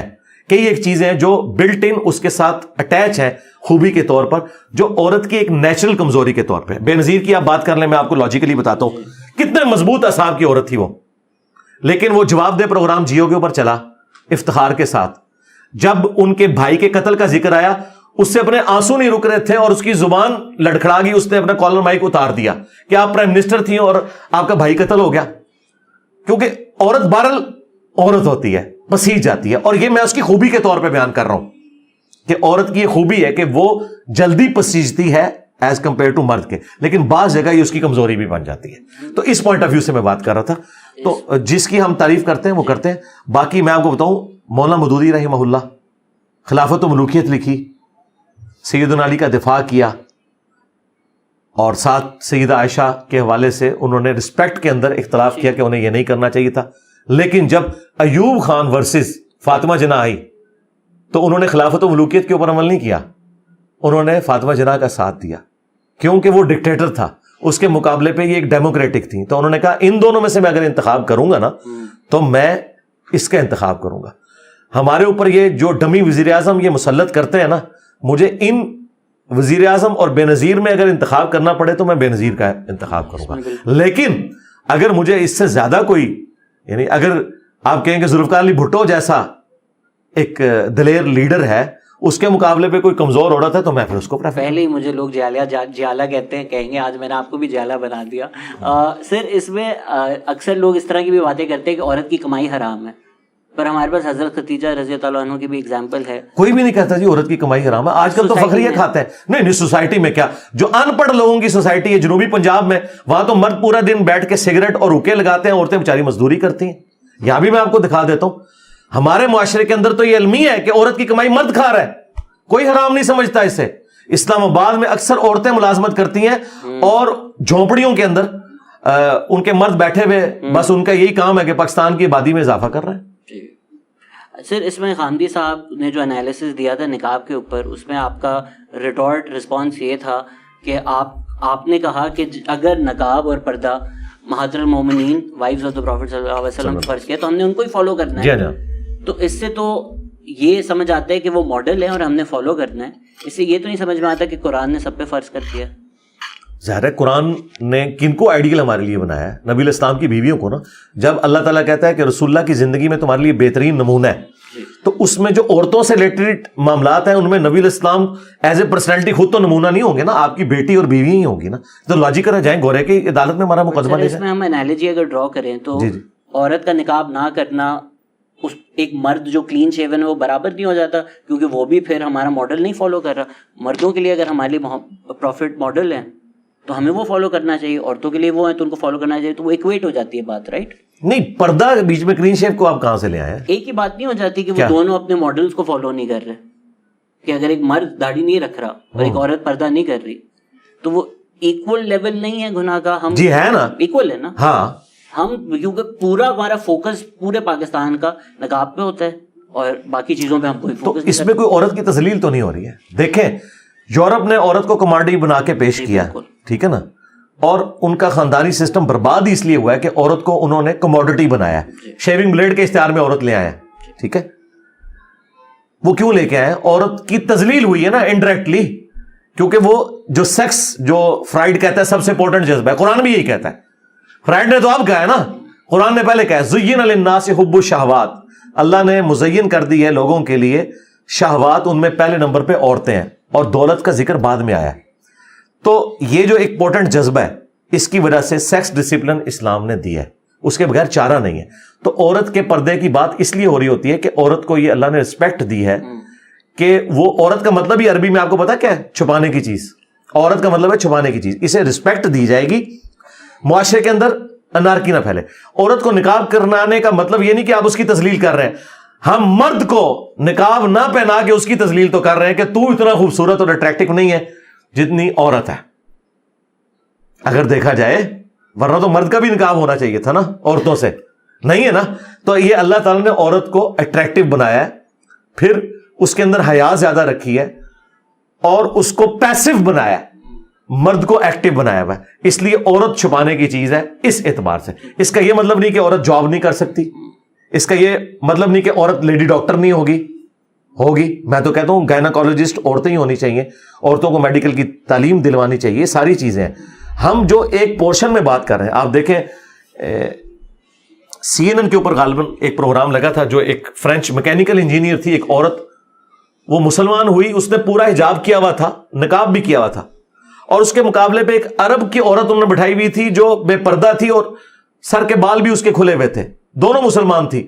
وہ پردے کے حق میں دلائل دے رہی تھی نان مسلم سے مسلمان ہو کے, اور وہ کہہ رہی تھی یہ ضروری نہیں ہے. اور اتنی لاجیکل اس نے گفتگو کی, کیونکہ وہ انجینئر بھی تھی اور میکینیکل انجینئر تھی, اور اس نے وہ سارے کا سارا معاملہ ایکسپیرینس کیا ہوا تھا. اس نے کہا جب سے میں مسلمان ہوئی ہوں مجھے اپنی رسپیکٹ زیادہ فیل ہو رہی ہے ایز کمپیئرڈ اس زمانے میں. تو آپ ذرا عورتوں کی نظر سے بھی دیکھیں نا کہ وہ کیا سوچ رہی ہیں, جن لوگوں کو ان چیزوں کی سمجھ ہے. اگر بٹ کرائٹیریا صرف اٹریکٹیونیس نہیں ہو سکتا, اللہ معاف کرے, پاکستان میں تو بچے بھی محفوظ نہیں ہیں مردوں سے. آپ نے شاید میرے خیال سے, اگر میں نے غلط سنا ہے تو پلیز میری اصلاح کیجیے, ایک ویڈیو میں کہا تھا کہ کوئی مکبہ فکر کا مدرسہ پاکستان میں نہیں ہے جس میں انفارچونیٹلی بچوں کے ساتھ زیادتی نہیں ہوتی. اس کی وجہ یہ سسٹم کی خرابی ہے. یہی سسٹم اگر آپ اسکول اور کالجز میں دیں تو وہاں پہ بھی یہی ہوتا ہے. ہمارے کتنے ریاستی اداروں کے ہاسٹلز ہیں جن میں یہ سارا کام ہوتا ہے. کتنے لوگ جاب سے نکالے جاتے ہیں, لیکن ان کو رپورٹ نہیں ہونے دیتے کیونکہ وہ ڈومیننٹ لوگ ہیں نا. مدارس جو ہیں وہ ہٹ لسٹ کے اوپر آ جاتے ہیں. انہیں میں کرٹیسائز اس لیے کرتا ہوں کہ تم دین کے کسٹوڈین ہو, وہ کسٹوڈین ہونے کا دعویٰ نہیں کر رہے, اس لیے تم زیادہ مجرم ہو. اس طرح کی فیسلٹی اسکولوں میں اویلیبل نہیں ہے, ٹھیک ہے, جس طرح کی فیسلٹی مدارس کے اندر اویلیبل ہے. جوال نقوی صاحب کا مدرسہ ہے اہل تشیع کا لاہور کے اندر, انہوں نے کہا ہم نے پابند کیا ہوا ہے کوئی ٹیچر یہاں نہیں ہوگا اسٹوڈنٹس کے پاس. اور لیکن مدارس کے اندر کیا ہوتا ہے, ٹیچرز بھی وہی ہوتے ہیں جہاں پہ اسٹوڈنٹ ہوتے ہیں, وہ بیچارے معصوم بچے ہیں. تو یہ مدارس کے اندر ریفارمز اس حوالے سے آنی چاہیے. اور ان کا اس وجہ سے ہمارا کوئی یہاں کیس رپورٹ نہیں ہوتا, اور بچوں کو ہم الگ کرتے ہیں, اور یہ سارا ہم نے انڈر آبزرویشن رکھا ہوا ہے. ظاہر ہے ایک یہ معاملہ تو ہے نا, اور یہ سارے معاملات ہر جگہ ہوتے ہیں. مدارس کے اندر اس لیے ہو رہے ہیں, اس کے سسٹم کو تھوڑا سا اپڈیٹ کر دیں کہ ٹیچر اور اسٹوڈنٹ پڑھائی کے بعد ایک دوسرے سے نہیں ملیں گے. تو سر اگر اتنا زیادہ ہو رہا ہے, اور کبھی اس طرح کا واقعہ اتنا زیادہ نہیں یار, میں نے ایک آدھا ہوتا ہے, تو یہ تو جب ویڈیوز بھی آتی ہیں ہمیں بیانات آتے ہیں, اور مولویوں کے جو ڈیفینڈ کرتے ہیں, جو بولتے ہیں اچھا اے آئی جنریٹڈ تھی. ابھی ایک پوری یوٹیوب کیمپین چلی جو ابھی ریسنٹ واقعہ تھا کہ یہ سب جھوٹ ہے, جیو نیوز نے جھوٹ بولا. تو اس پہ اکٹھا ہو کے کیوں نہیں کھڑے ہو جاتے؟ مطلب کوکا کولا نام کی اگر کوئی نیچے ڈرنک جھوٹی بیچ رہا ہو تو کوکا کولا والے گھس جائیں گے کہ یار آپ ہمارے نام کیسے بیچ سکتے ہو. اسلام کا نام لے کر کچھ جلات اس طرح کے کام کر رہے ہیں, اور اس بات پہ بھی سارے جو ہر مکبہ فکر کے مولوی ہیں وہ اکٹھا نہیں ہو سکتے, نہیں ہوں گے. اس کی وجہ یہ کہ وہ اس سسٹم کے بینیفیشری ہیں. انہیں یہ خطرہ ہے کہ اگر ہم نے یہ کچھ کیا نا اور اس کے خلاف کھڑے ہوئے تو یہ چیز اور ہائی لائٹ ہوگی, تو لوگ بچے داخل کرانا چھوڑ دیں گے. جب بچے داخل نہیں کرائیں گے تو ہمیں چندے کوئی نہیں دے گا. چندے تو اسی بنیاد پہ دیتے ہیں نا کہ یہاں بچے پڑھ رہے ہیں. تو وہ بڑے سمجھدار ہیں جو یہ نہیں کر رہے, یہ میں آپ کو بتاؤں. اور معذرت کے ساتھ اسلام کے ساتھ جی میں اس سے آگے جانے لگا ہوں. یہ سب کچھ کر رہے ہیں. مجھے بتائیں کیا ہماری جوڈیشری سابق چیف جسٹس جو کام ڈال کے جاتے ہیں ان کو بلا کے پوچھتی ہے؟ یہ ابھی آپ کے جو بندیال صاحب کہہ رہے تھے اب ہم ثاقب نثار صاحب کو بلائیں گے, اور ثاقب نثار صاحب جب تھے وہ کہتے تھے اب میں افتخار چودھری صاحب کو یہاں بلاؤں گا. حالانکہ نظریات میں 180 ڈگری کا فرق ہے, لیکن مجھ دی پینڈ ہوندی ہے. نظریات ثاقب نثار کے بالکل کوئی اور ہے, افتخار چودھری کے ڈفرنٹ ہے, لیکن ایک دوسرے کو کیسی رسپیکٹ دے رہے ہیں. اسی طریقے سے آپ اسٹیبلشمنٹ میں بھی دیکھ لیں. آج کی موجودہ جو اسٹیبلشمنٹ ہے انہوں نے ایک اناؤنسمنٹ کی, یوم تکریم منایا گیا, لیکن وہاں مہمان خصوصی کون تھا کہ جس کی وجہ سے یوم تکریم منایا جا رہا تھا, اس کو انہوں نے مہمان خصوصی بلایا ہوا. تو ہر کوئی اپنے بڑوں کی حفاظت کر رہا ہے, وہ اپنے سسٹم کو بچانا چاہتا ہے. یہ سارے کرتے ہیں. تو علماء بھی یہ کر رہے ہیں. اس میں آپ علماء کو سنگل آؤٹ نہ کریں, یہ سارے بڑے ہمارے ساتھ یہی کرتے ہیں کہ اپنے سسٹم کو بچانے کی خاطر اپنے بڑوں کے معاملات کو بھی لے کے چلتے ہیں. مشرف صاحب کے جنازے میں سارے نہیں پہنچے ہوئے تھے جسے عدالت نے سزا دی ہوئی تھی, تو انہوں نے جنازے میں شرکت کر کے کیا کہا کہ ہم اس کے ساتھ کھڑے ہیں, عدالت کے ساتھ نہیں کھڑے. کیوں کہا ایسے؟ تو اس کے بعد اگر کوئی دوبارہ ڈکٹیٹر آتا ہے تو اس کا مطلب یہ چاہتے ہیں کہ یہ سب کچھ ہو. تو اے پولیٹیکل کا مطلب یہ ہے کہ آپ کو جنازہ نہیں پڑھنا چاہیے تھا, جس طرح نبی علیہ السلام نے خودکشی والے کا جنازہ نہیں پڑھا, صحابہ کو کہا تم پڑھ لو لیکن میں نہیں پڑھوں گا تاکہ پروٹیسٹ ہو. لہٰذا میں سمجھتا ہوں کہ بڑے لوگوں کو جو آرمی چیف کی پوسٹ کے اوپر رہے تھے انہیں مشرف کا جنازہ نہیں پڑھنا چاہیے تھا. میں یہ نہیں کہہ رہا اس کا جنازہ نہ ہو, جنازہ بھی ہو, دعائے مغفرت بھی ہو, ہاں, لیکن بڑوں کو نہیں آنا چاہیے. یہ پروٹیسٹ اپنا ریکارڈ کروانا چاہیے. یہاں پہ بڑے کیا ہیں, وہ پرانے بڑوں کو مہمان خصوصی کے طور پہ بلا لیتے ہیں, پھر ہمیں کیا میسج دیتے ہیں؟ وہی جو لوگ اسلام کا نام لیتے ہیں ان سے ہم زیادہ رسپانسبلٹی ایکسپیکٹ کرتے ہیں. اس میں آپ کے مفتی طارق مسعود سے کافی مسئلے مسائل ہوئے, ان پہ نہیں ڈسکس کرتے, لیکن ان کی کئی مثالیں ہیں کہ وہ مفتی صاحب سے ہماری صلح ہو چکی ہے, ہو گئی, کب سے ہو چکی ہے ماشاءاللہ. سر وہ کبھی اکثر ممبر پہ بیٹھ کر, اب تو ممبر پہ کوئی ایسی بات نہیں کرتے, وہ تو اور باتیں کر یار, ویلاگز بنا رہے ہیں, اتنے اچھے سے ویلاگز بناتے ہیں, آپ وہ دیکھا کریں. انہوں نے کہا کہ اگر آپ ایک ڈیورس عورت سے کر دیں تو اگلی 16 سال کی میں دوں گا, نہیں ملی تو 2 یار وہ پرانی بات ہے. بٹ سر آپ جب کہتے اس میں میں نے ان کو کرٹیسائز کیا تھا, اس ویڈیو پہ انہوں نے, یعنی ایک اور بھی 2-4 ویڈیوز تھیں اس پہ ان کو احساس تھا. اب چونکہ انہوں نے ان ساری چیزوں سے پیچھے ہٹ چکے ہیں, میرے خیال ہے انہیں تختہ مشق ہم نہ بنائے, کسی اور کی مثال آپ دیں. تو یوٹیوبر ہیں کچھ جو اسلام کا نام لے کے ملینز کما رہے ہیں, آپ کا ان بارے میں کیا خیال ہے کہ وہ کچھ سیکھا ہوا ہونا چاہیے, کچھ پڑھا ہوا ہونا چاہیے, کیا کوئی بھی اسلام کے نام کا یوٹیوب چینل ڈال کر مانیٹائز کر کے کما سکتا ہے اور وہ ٹھیک؟ دیکھیں ویڈیو ایڈز کے اوپر مانیٹائزیشن تو ہم نے خود نہیں کی ہوئی ہے, تو ہم اس کو تو جائز نہیں سمجھتے. خواہ طارق جمیل صاحب کریں یا طارق مسعود صاحب کریں, ہمارے نزدیک نہیں ہے. اور خود ان کے اپنے بڑے مفتی نے, مفتی تقی عثمانی صاحب کا بھی فتویٰ آیا ہے اس کے اوپر کہ کیٹاگرائزیشن تو آپ کر سکتے ہیں لیکن آپ ایک ایک اشتہار کو چوز نہیں کر سکتے. اچھا, اب آپ نے کہا جو اسلام کے اوپر بات کر رہے ہیں, اسلام کے اوپر بات کرنے کی ہر بندے کو اجازت ہے, بشرطے کہ وہ جو اتھینٹک نالج ہے اس کے ذریعے بات کرے, وہ اس کا رائٹ ہے, وہ کرے, قرآن سے آیت بیان کرے, حدیث بیان کرے, اور اس کی جو انٹرپریٹیشن ہے اس طریقے سے پریزنٹ کرے. یہ ہر بندے کو رائٹ ہونا چاہیے, کیونکہ اسلام بنیادی ضرورت ہے کہ ہمارا یعنی زندگی کا اوڑھنا بچھونا ہے نا. باقی چیزوں میں تو آپ کہہ سکتے ہیں ایکسپرٹیز ہائی لیول کی ہونا ضروری ہے آپریشن کرنے کے لیے یا انجینئرنگ کی فیلڈ میں. دین کی فیلڈ میں نبی علیہ السلام نے فرمایا بلغوا عنی ولو آیا, پہنچا دو میری طرف سے خواہ تمہیں ایک آیت ہی کیوں نہ آتی ہو. اور قرآن میں تو اس سے بڑی بات آ گئی ہے, کنتم خیر امۃ اخرجت للناس, تم بہترین امت ہو جو لوگوں کے نفع کے لیے نکالے گئے, نیکی کا حکم دیتے ہو, برائی سے روکتے ہو. پوری امت ہی دین کا کام کر سکتی ہے لیکن بات ٹھیک کرے, وہ قرآن و حدیث میں لکھی ہو. معذرت کے ساتھ جن یوٹیوبرز کے اوپر علماء کو یہ ریزرویشن ہوتی ہے کہ وہ قرآن و حدیث ٹھیک بیان نہیں کر رہے, تو علماء کون سا قرآن و حدیث ٹھیک بیان کر رہے ہیں؟ وہ پھر بھی چلیں کہیں پہ کوئی غلطی تھوڑی بہت کر لیتے ہیں, اور ان میں اپنے آپ کو شمار نہیں کر رہا, میں ان کو کچھ سمجھتا ہی نہیں ہوں نا, نہ علماء کو نہ دین پہ بات کرنے والے یوٹیوبرز کو. ان کو بہت اپنا لیول ابھی رائز کرنا ہے. میں نے تو ظاہر ہے جو ہے اس فیلڈ میں مار کھائی ہے, اس کے بعد میں پوری, اور میں نے تو اپنا سب کچھ بلیک اینڈ وائٹ میں آپ کے سامنے رکھ دیا ہے. میں تو قرآن کی آیت حدیث ڈسپلے کرا دیتا ہوں, میں تو بیچ میں سے نکلا ہوں. میں ان کی بات کر رہا ہوں جن کو آپ کہہ رہے ہیں دین پہ بول رہے ہیں, تو انہیں چاہیے محنت کریں, اس کے بعد دین کے اوپر بات کریں. وہ سمجھتے ہیں انجینئر صاحب ویسے بیٹھ کے ہیں, بھائی اس کرسی کے پیچھے میرے 25-30 سال ہیں, ٹھیک ہے, اور وہ 25-30 سال کی میری محنت شاید سینکڑوں سالوں کے اوپر بھاری ہو جتنے میں نے ایفرٹ پٹ کی ہے. اور پھر ہر بندے کو ذہانت اتنی نہیں ملتی. صحیح مسلم میں حدیث ہے ذہانت بھی تقدیر سے ہے. ہاں, ہر بندے کا انٹلیکچوئل لیول برابر نہیں. نیوٹن سے پہلے بھی سیب گرتا تھا, گریویٹیشن نیوٹن کے دماغ میں آئی ہے, ٹھیک ہے. یہ جو کامن آبزرویشن ہے, یہ آئنسٹائن نے ریلیٹیوٹی کی جو تھیوری آف ریلیٹیوٹی, یہ پہلے بھی لوگوں کی آبزرویشن تھی لیکن دماغ اس کے ادھر گیا ہے. اس طریقے سے کارل مارکس کا دماغ اس طرف گیا ہے, تو وہ اسی کا دماغ گیا ہے نا. تو اللہ تعالیٰ نے قدرت کے حقائق اس کے اوپر کھولے. آپ نے بہت اچھی نصیحت دی ہے, کیونکہ کچھ تو یوٹیوبر ہیں اسٹارٹ ہی فتوے کے, ڈاکٹر تیمور رحمان بیٹھے ہوئے, ان پہ کئی فتوے لگ چکے ہیں. مجھے لگ رہا ہے کہ آپ کے دماغ میں اس وقت کوئی یوٹیوبر بیٹھے ہوئے ہیں, مجھے نہیں پتا, میں اس کیمرے میں مجھے نہیں پتا کہ یہ کن کی بات کر رہے ہیں. آپ چیک کریں ڈاکٹر تیمور رحمان پہ کس نے فتوے لگائے, آپ سمجھ جائیں گے. اچھا, کوئی بڑے ہیں؟ نہیں, اگر بڑے نہیں تو ان کا نام ہی نہ لے, نہیں چھوڑ دینا یار. ہم بڑوں کی بات کریں جو قرآن و سنت بات کر لیتے ہیں. آپ کے فینس بہت ناراض ہیں کہ آپ نے ملک ریاض کی تعریف کر دی. کس بات میں کی؟ جس بھی بات میں کی. نہیں, یہ بات اگر ایک آدمی ظالم اور سرکار دیکھیں, بس اب آپ بھی ڈکٹیٹر بن گئے نا, آپ کا سارا سوشلزم ختم ہو گیا. میں کہہ رہا سی ختم ہو گیا. میں کہہ رہا سی اسی ڈس اپوائنٹ ہوئے نے. نہیں, میں یہ نہیں کہہ رہا کہ آپ نہیں کر سکتے. دیکھیں, میں نے ڈاکٹر تیمور صاحب کے سامنے کہا کہ کیپٹلزم کا یہ والا جو پورشن ہے کہ دنیا میں اس وقت سائنسی ترقی مرہون منت ہے اسی کمپٹیشن کے, یہ اس کا پازیٹو اسپیکٹ ہے. تو انہوں نے ویلیو ایڈیشن کی, انہوں نے کہا کارل مارکس نے بھی کیپٹلزم کے اس والے اسپیکٹ کی تعریف کی ہے. تو سرکار کسی چیز کی تعریف کرنے کا مطلب یہ نہیں آپ ٹوٹلی اس کے ساتھ ایگری کرتے ہیں, ٹھیک ہے. ہمیں تو نبی الاسلام نے یہاں تک کہا ہے, صحیح بخاری میں حدیث ہے, شیطان نے انسانی شکل میں آ کے آیت الکرسی کا وظیفہ تعلیم کیا تھا. نبی الاسلام نے میں ہے جھوٹا تھا, بات اس نے سچی کی ہے.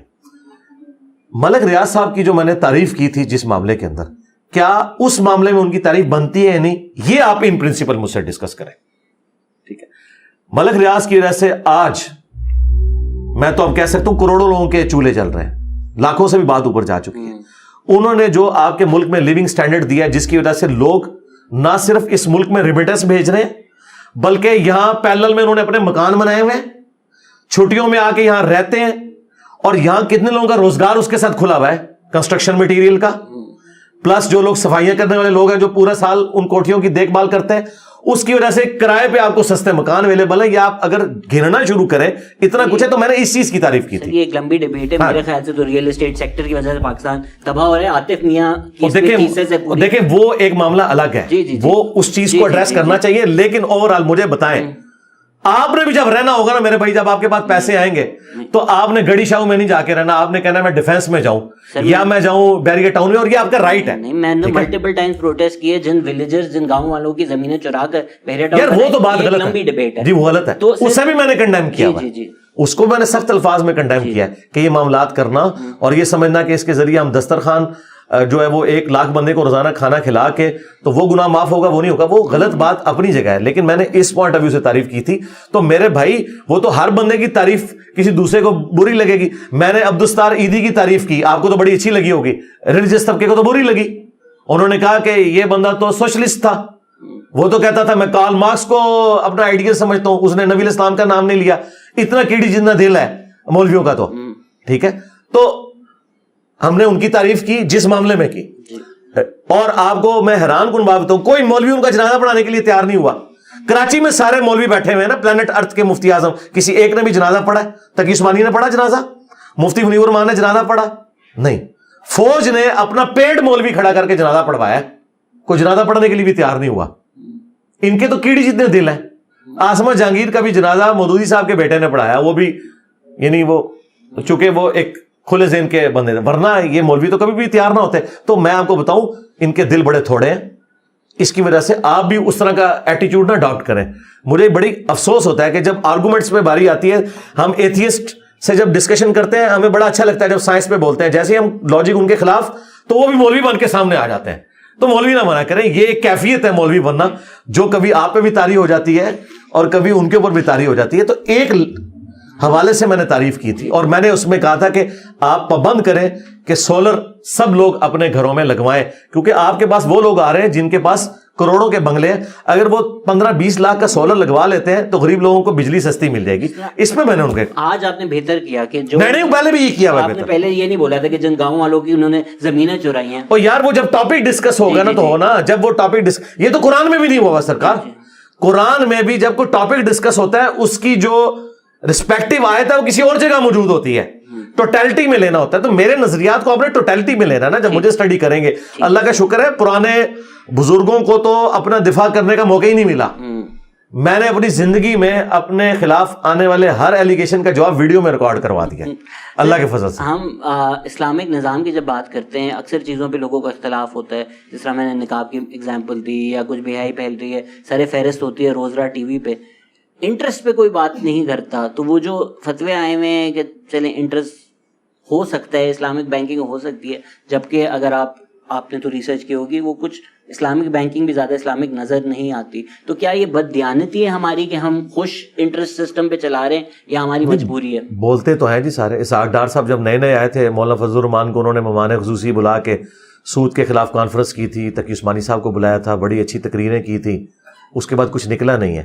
تو بولتے تو ہیں, اور ہمارے آئین کے اندر بھی ہے کہ سود فری بینکاری ہوگی, لیکن ذرا جس لیول پہ یہ کام ہونا چاہیے تھا وہ نہیں ہو سکا. اس کی وجہ ہے کہ میرے بھائی وہ شہباز شریف صاحب کے جملے کو لوگوں نے آؤٹ آف کانٹیکسٹ کوٹ کر کے مذاق اور میمز بنائی. وہ ان کی بات ٹھیک تھی کہ بیگرز چوزر نہیں ہو سکتے, ایک غریب تو بدتمیز.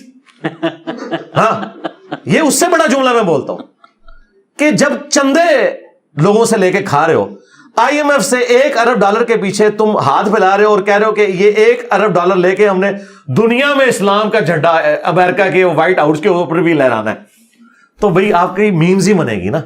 ٹھیک ہے, تو ان باتوں کو آپ سمجھیں. یہاں پہ بھی میں سمجھتا ہوں کہ ابھی بہت زیادہ امپروومنٹ کی ضرورت ہے.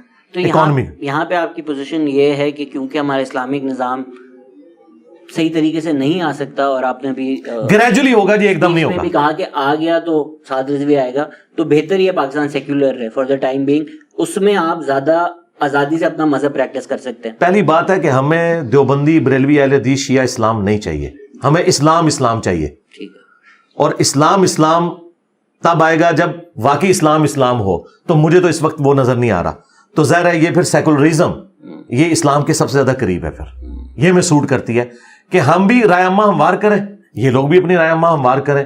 جس طرح خادم رضوی صاحب کہتے تھے پیڑ پالو, پھر ٹھیک ہے ہم نے پیڑ پالا ہے, ہم نے اپنے دلائل رکھے ہیں عوام کے سامنے, آپ بھی اپنے دلائل رکھیں.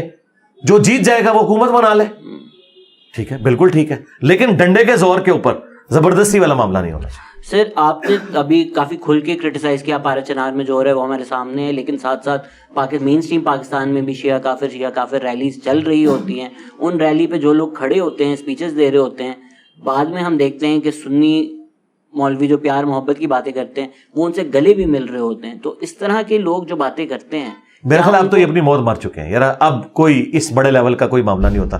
مجھے آپ ایک بڑی تنظیم, کوئی بڑی ریلی بتائیں جس میں شیعہ کافر کے نارے لگ رہے ہوں. صاحب وہ تو ختم ہو چکی, بین ہو چکی. ابھی ہوئی ہے ریلی, کتنے لوگ تھے؟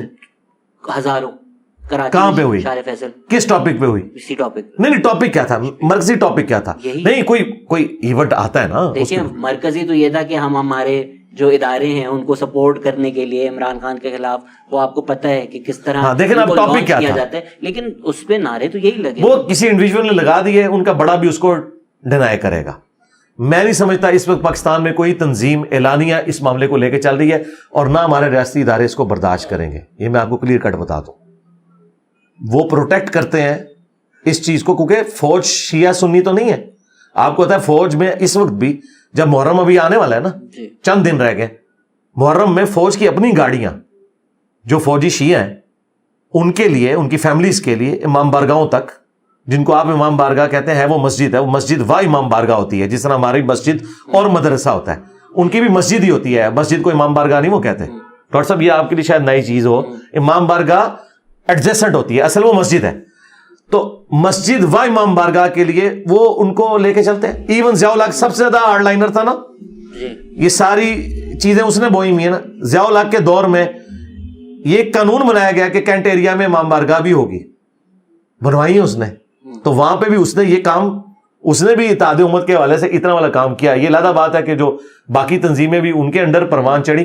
میرا خیال ہے ابھی یہ اس طرح کی گنجائش ملک کے اندر کوئی نہیں ہے. انڈیویجول لیول کے اوپر کسی نے کیا ہے تو اس کا فالٹ ہے. ابھی تو ٹی وی پہ آ کے جن لوگوں کی آپ باتیں کر رہے ہیں, ان کے مولوی بھی آ کے سنی شیعہ اتحاد کے اوپر بات کر رہے ہیں. ٹھیک ہے, میری وجہ سے تو ویسے ہی ایک دوسرے سے گلے لگ کے سارے رو رہے ہیں. میرا خیال اتحاد ہو چکا ہے. یہ لادہ بات ہے. غامدی صاحب نے یہ بات کی تھی کہ ہمارے مولوی جو ٹی وی میں بات کرتے ہیں نا, یہی جمعے کے خطبوں میں کر رہے ہیں نا, تو فساد ختم ہو جائے گا.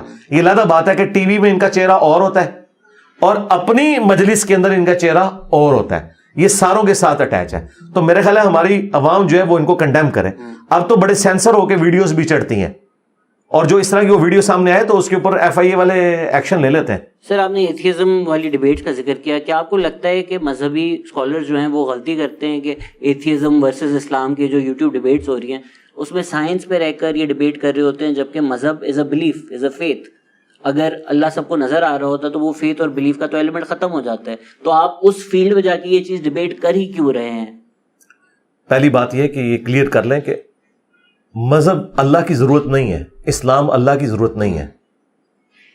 کریٹر کو منوانے کے لیے کسی مذہب کی یا دین کی ضرورت نہیں ہے, ایون کسی پیغمبر کی بھی ضرورت نہیں ہے. اللہ تعالیٰ کسی پیغمبر کا بھی محتاج نہیں ہے. اللہ اس وقت بھی تھا جب پیغمبر نہیں تھے, اور جب سب مر جائیں گے قیامت میں تب بھی اللہ ہوگا. یہ جو ڈیبیٹ ہو رہی ہوتی ہے نا ایتھیزم کے ساتھ, وہ اسلام پہ نہیں بحثیں ہونی چاہیے. کریشن کسی کریٹر کی ہے, یہ اس کے اوپر ڈیبیٹ ہونی چاہیے. میں تو کبھی نہیں اس طرح کی بحثیں کرتا. ہمارے ساتھ جب بھی کوئی بات کرتا ہم کہتے ہیں ایگزسٹنس آف گاڈ پہ بات کرو, پھر اگلی بات ہوگی. اگر تم ایگزسٹنس آف گاڈ کو نہیں مانتے, ہم نے پروفٹ کے کریکٹر کو تم سے نہیں ڈسکس کرنا, کیونکہ کئی چیزیں ایسی ہیں کہ جو اس دین کے ساتھ ایز اے رول اٹیچ ہے, ان کو ہم کیسے چیلنج کر سکتے ہیں. مثلا کوئی ایتھیسٹ, اگر میں اس سے یہ چیلنج کروں کہ تو پریگنٹ کیوں نہیں ہوتا, عورتیں کیوں پریگنٹ ہوتی ہیں, تو کیا وہ اپنے آپ کو پریگنٹ کر سکتا ہے؟ ہم اس سے باہر نہیں نکل سکتے نا. اس طرح کچھ چیزیں رولز ہیں اللہ کے, اور اللہ نے قرآن میں کہا لا یسأل عما یفعل وهم یسألون, اللہ کو کوئی نہیں پوچھ سکتا کہ اس نے یہ کام کیوں کیا, اللہ ہر ایک کو پوچھ سکتا ہے. تو یہ رولز کے اوپر ہم سے بحثیں کرتے ہیں کہ اسلام میں 4 شادیوں کی اجازت کیا ہے. چھوڑ دو, اسلام میں چاہے 1 شادی کی بھی اجازت ہو, تب بھی ہمارا ایتھیسٹ کا اختلاف نہیں ختم ہوگا جب تک کہ آپ خدا کے وجود کے اوپر بات نہیں کرتے. اب وہ سائنس سے اس لیے بات ہوتی ہے کہ سائنس جو ریزننگ کرتی ہے, science is a common religion Umang humanity. ٹھیک ہے, میں تو سائنس کا سب سے بڑا دائی ہوں. میں یہ سمجھتا ہوں کہ سائنس نے جو فزیکل فینومینا آف نیچر تھا, جو اللہ تعالیٰ کا فعل تھا, وہ میں سمجھایا ہے. قرآن اللہ کا قول ہے, لیکن یہ کائنات اللہ کا فعل ہے. اللہ کا فعل ہمیں سائنس نے سمجھایا ہے. ٹھیک ہے, تو سائنس ایک ذریعہ ہے ہمیں کریشن کے ذریعے کریٹر تک پہنچنے کا. اس لیے ہم خدا کے وجود کے اوپر بات کرتے ہیں, اور ہمارا کا بھی یہ دعویٰ ہے کہ اللہ تبارک و تعالیٰ ڈیٹیکٹ ہو سکتا ہے سائنٹیفک انسٹرومنٹ سے, لیکن ہم ریزننگ کرتے ہیں کہ جو ریزننگ, جس طرح رچرڈ ڈاکنز نے جو باتیں کی ہیں دا گاڈ ڈیلوژن میں نے اس کا پورا جواب دیا ہے. ٹھیک ہے, اور ایک ایک بات کا ریزننگ کے ساتھ جواب دیا کہ اگر آپ سائنس کو مانتے ہو, میتھمیٹکس کو مانتے ہو, پھر اس طریقے سے معاملات کو لے کے چلنا ہوگا. الٹیمیٹلی تمہیں کہیں نہ کہیں آ کے بات کو ماننا پڑے گا. یہ ہو نہیں سکتا کہ ایک طرف آپ سائنس کا سہارا لیں. مثلا میں آپ چھوٹی سی مثال دیتا ہوں. انٹروپی, فزکس کی لینگویج میں ایک ٹرم یوز ہوتی ہے, ڈس آرڈر کو انٹروپی کہا جاتا ہے.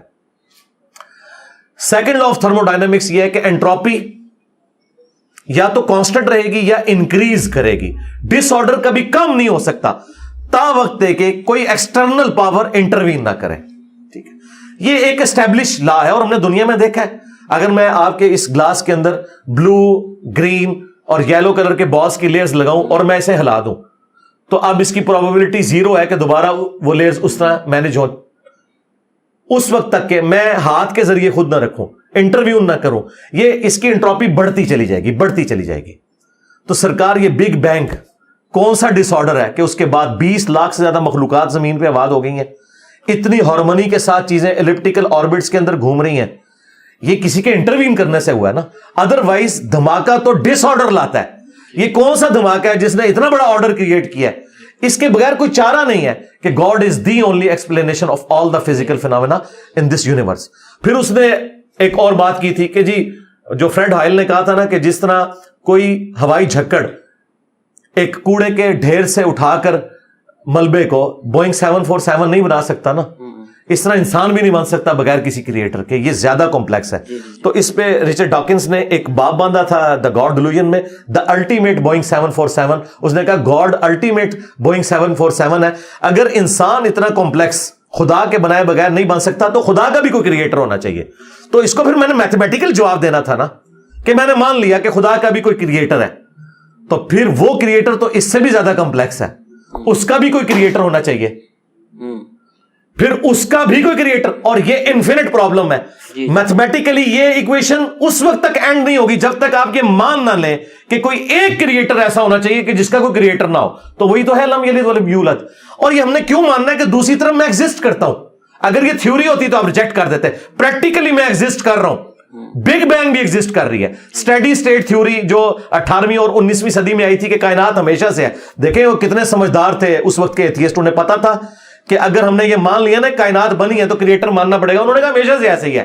یہ تو اللہ بھلا کرے حضرت ہبل کا وہ ٹیلیسکوپ کے ذریعے نہ دیکھتے, اور پھر ریورس میں ہم ٹائم میں نہ جاتے, اور پھر 1980 میں ڈسکوری شٹل نہ جاتی, اور وہ یہ ساری ریڈیشنز نہ دریافت ہوتی, تو ہمیں کبھی بھی بگ بینگ جو ہے اسٹیبلش نہ ہوتی. اب تو James Webb telescope is also questioning some fundamental differences.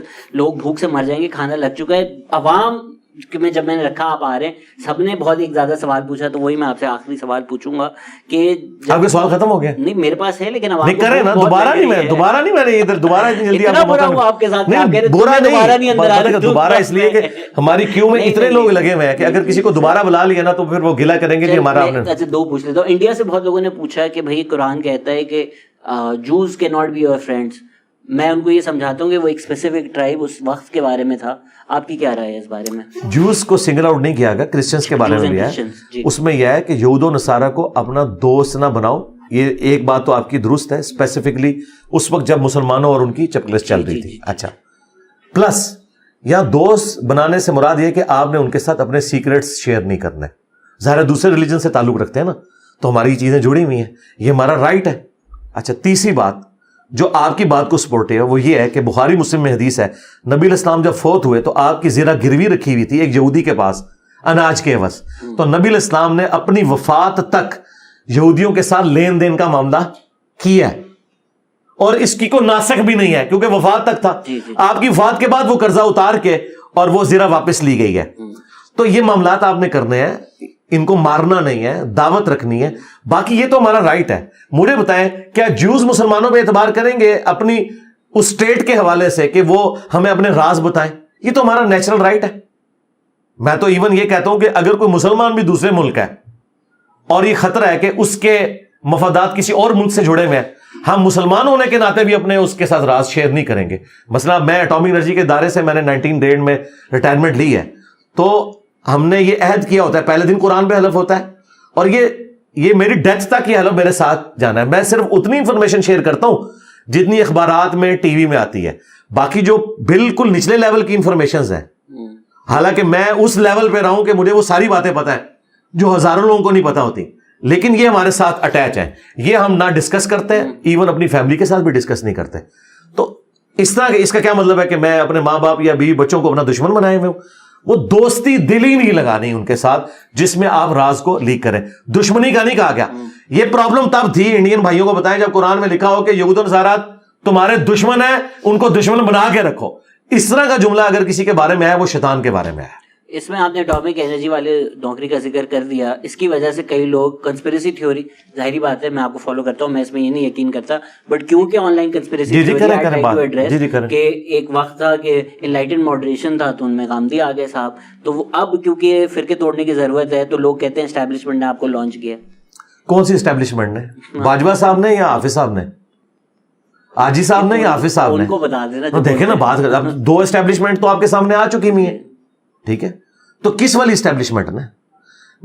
مجھے اس اسٹیبلشمنٹ کے ساتھ بھی اختلاف تھا پروجیکٹ عمران خان کے اوپر, اور اس اسٹیبلشمنٹ کے ساتھ بھی اختلاف ہے جو کچھ عمران خان اور پی ٹی آئی کے ساتھ کیا جا رہا ہے اس لیول پہ اتر کے.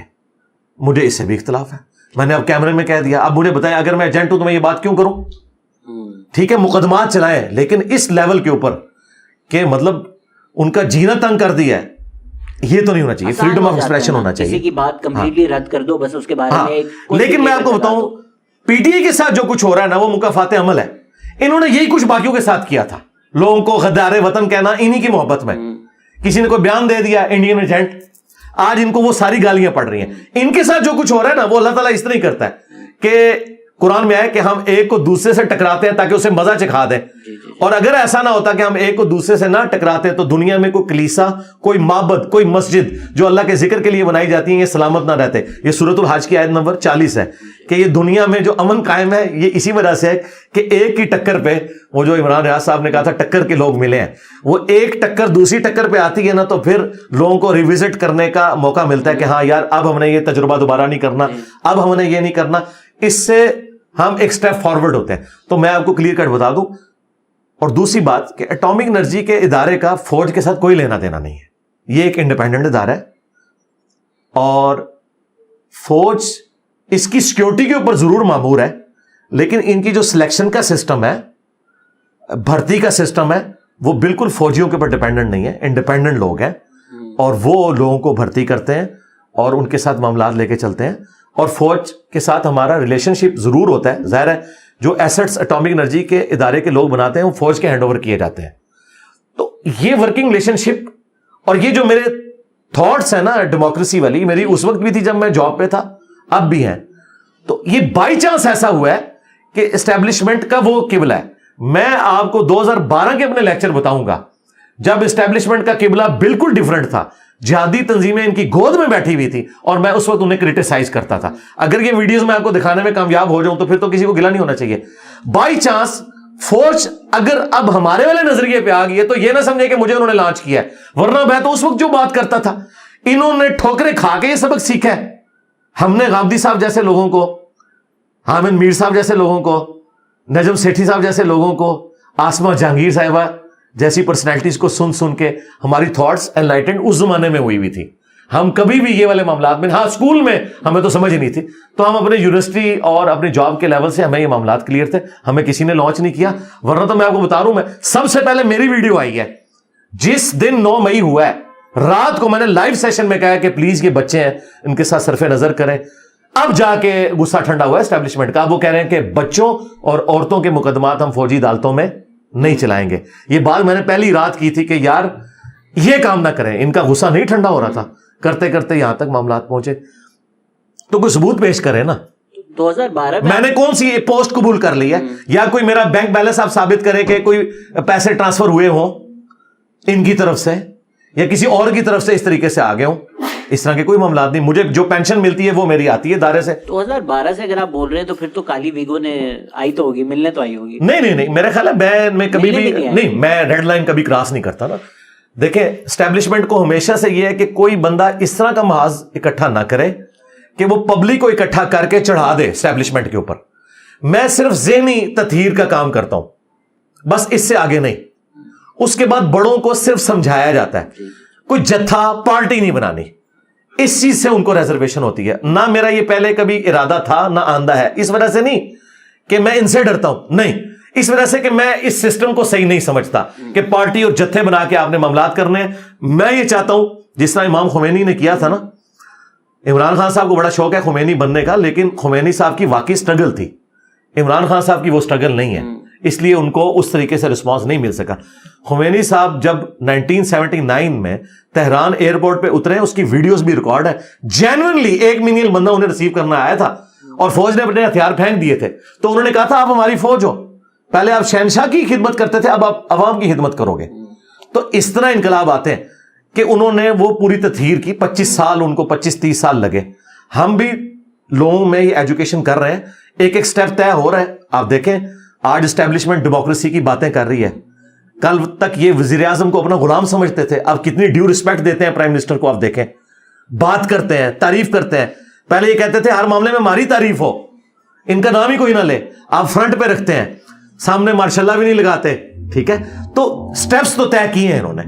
ابھی بھی بہت زیادہ بہتری کی ضرورت ہے سر، کیونکہ آپ نے آنٹولوجیکل ڈیبیٹس بھی کر لی، واچ میکرز آرگیومنٹ بھی کیا، اس پہ نوزہ بھی ڈسکس ہو گیا. لوگوں کے جو سوال تھے اس پہ ختم کرتے ہیں. یا بہت زیادہ لوگوں نے کامنٹ کیا یہی والا کہ اگر ہر چیز پری آرڈینڈ ہے، اگر خدا کو سب کچھ ہی پتہ ہے تو مجھے کیوں گناہ مل رہا ہے؟ تو سب کچھ لکھا ہوا ہے. نہیں، فری ول والی جو ڈیبیٹ ہے، ایٹرنل ڈیبیٹ، دیکھیں یہ تو بالکل سمپل چیز ہے. آپ اس کو ذرا اس سے نکال کے ذرا اپنی ان خواہشات کی طرف جائیں جو آپ اپنی مرضی سے پوری کرتے ہیں. ادھر تو خدا کو آپ نے کہیں نہیں رکھا ہوا، آپ اپنی مرضی سے سارے معاملات کر رہے ہوتے ہیں نا. اگر آج آپ کا دل کر رہا ہے کہ آپ نے جا کے فاسٹ فوڈ کھانا ہے، وہاں تو نہیں آپ کہتے کہ پتہ نہیں تقدیر میں لکھا ہوا ہے کہ نہیں. آپ کر گزرتے ہیں نا. جب آپ کر گزرتے ہیں تو پھر میں کہتا ہوں آپ کی تقدیر میں لکھا ہوا تھا. ٹھیک ہے، اس کا تعلق پاسٹ کے ساتھ ہے، مستقبل کے ساتھ نہیں ہے. مستقبل اللہ کا علم ہے، وہ کسی کے علم میں نہیں ہے. وہ پیغمبر کے علم میں بھی نہیں ہے کہ کسی شخص کی آخرت کیا ہونے والی ہے، سوائے ان لوگوں کے جن کا نبی الاسلام کو بتا دیا گیا. ہم نے چلنا ہے جو ہمیں گیون سرکمسٹانسز ہیں، اور نبی الاسلام نے اسے بڑا انٹلیکچوئل سولوشن دیا ہے اس کا. بخاری مسلم دونوں میں حدیث ہے، نبی الاسلام نے فرمایا کہ اللہ کے پاس ایک کتاب ہے جس میں لکھ دیا گیا کس نے جنت میں جانا ہے اور کس نے جہنم میں. تو سیدنا علی نے یہی سوال کیا جو آپ نے کیا. ان کا یا رسول اللہ اگر یہ فیصلہ ہو چکا ہے تو ہم عمل کس لیے کر رہے ہیں؟ ٹھیک ہے، پھر ہم لکھے پہ اعتماد کر لیں. تو آپ علیہ السلام نے اس کا بڑا انٹلیکچوئل جواب دیا. آپ نے فرمایا عمل کرو، جنتیوں کے لیے جنت والے عمل آسان ہو جائیں گے اور جہنمیوں کے لیے جہنم والے عمل آسان ہو جائیں گے، تم عمل کرتے رہو. پھر نبی الاسلام نے قرآن کی آیات تلاوت کی. فَأَمَّا مَنْ أَعْطَى وَاتَّقَى وَصَدَّقَ بِالْحُسْنَى فَسَنُيَسِّرُهُ لِلْيُسْرَى. جس نے روش اختیار کی، نرم دلی کی اور ہر اچھی بات کی اس نے تصدیق کی، ہم اس کے لیے آنے والی منزلیں آسان کر دیں گے.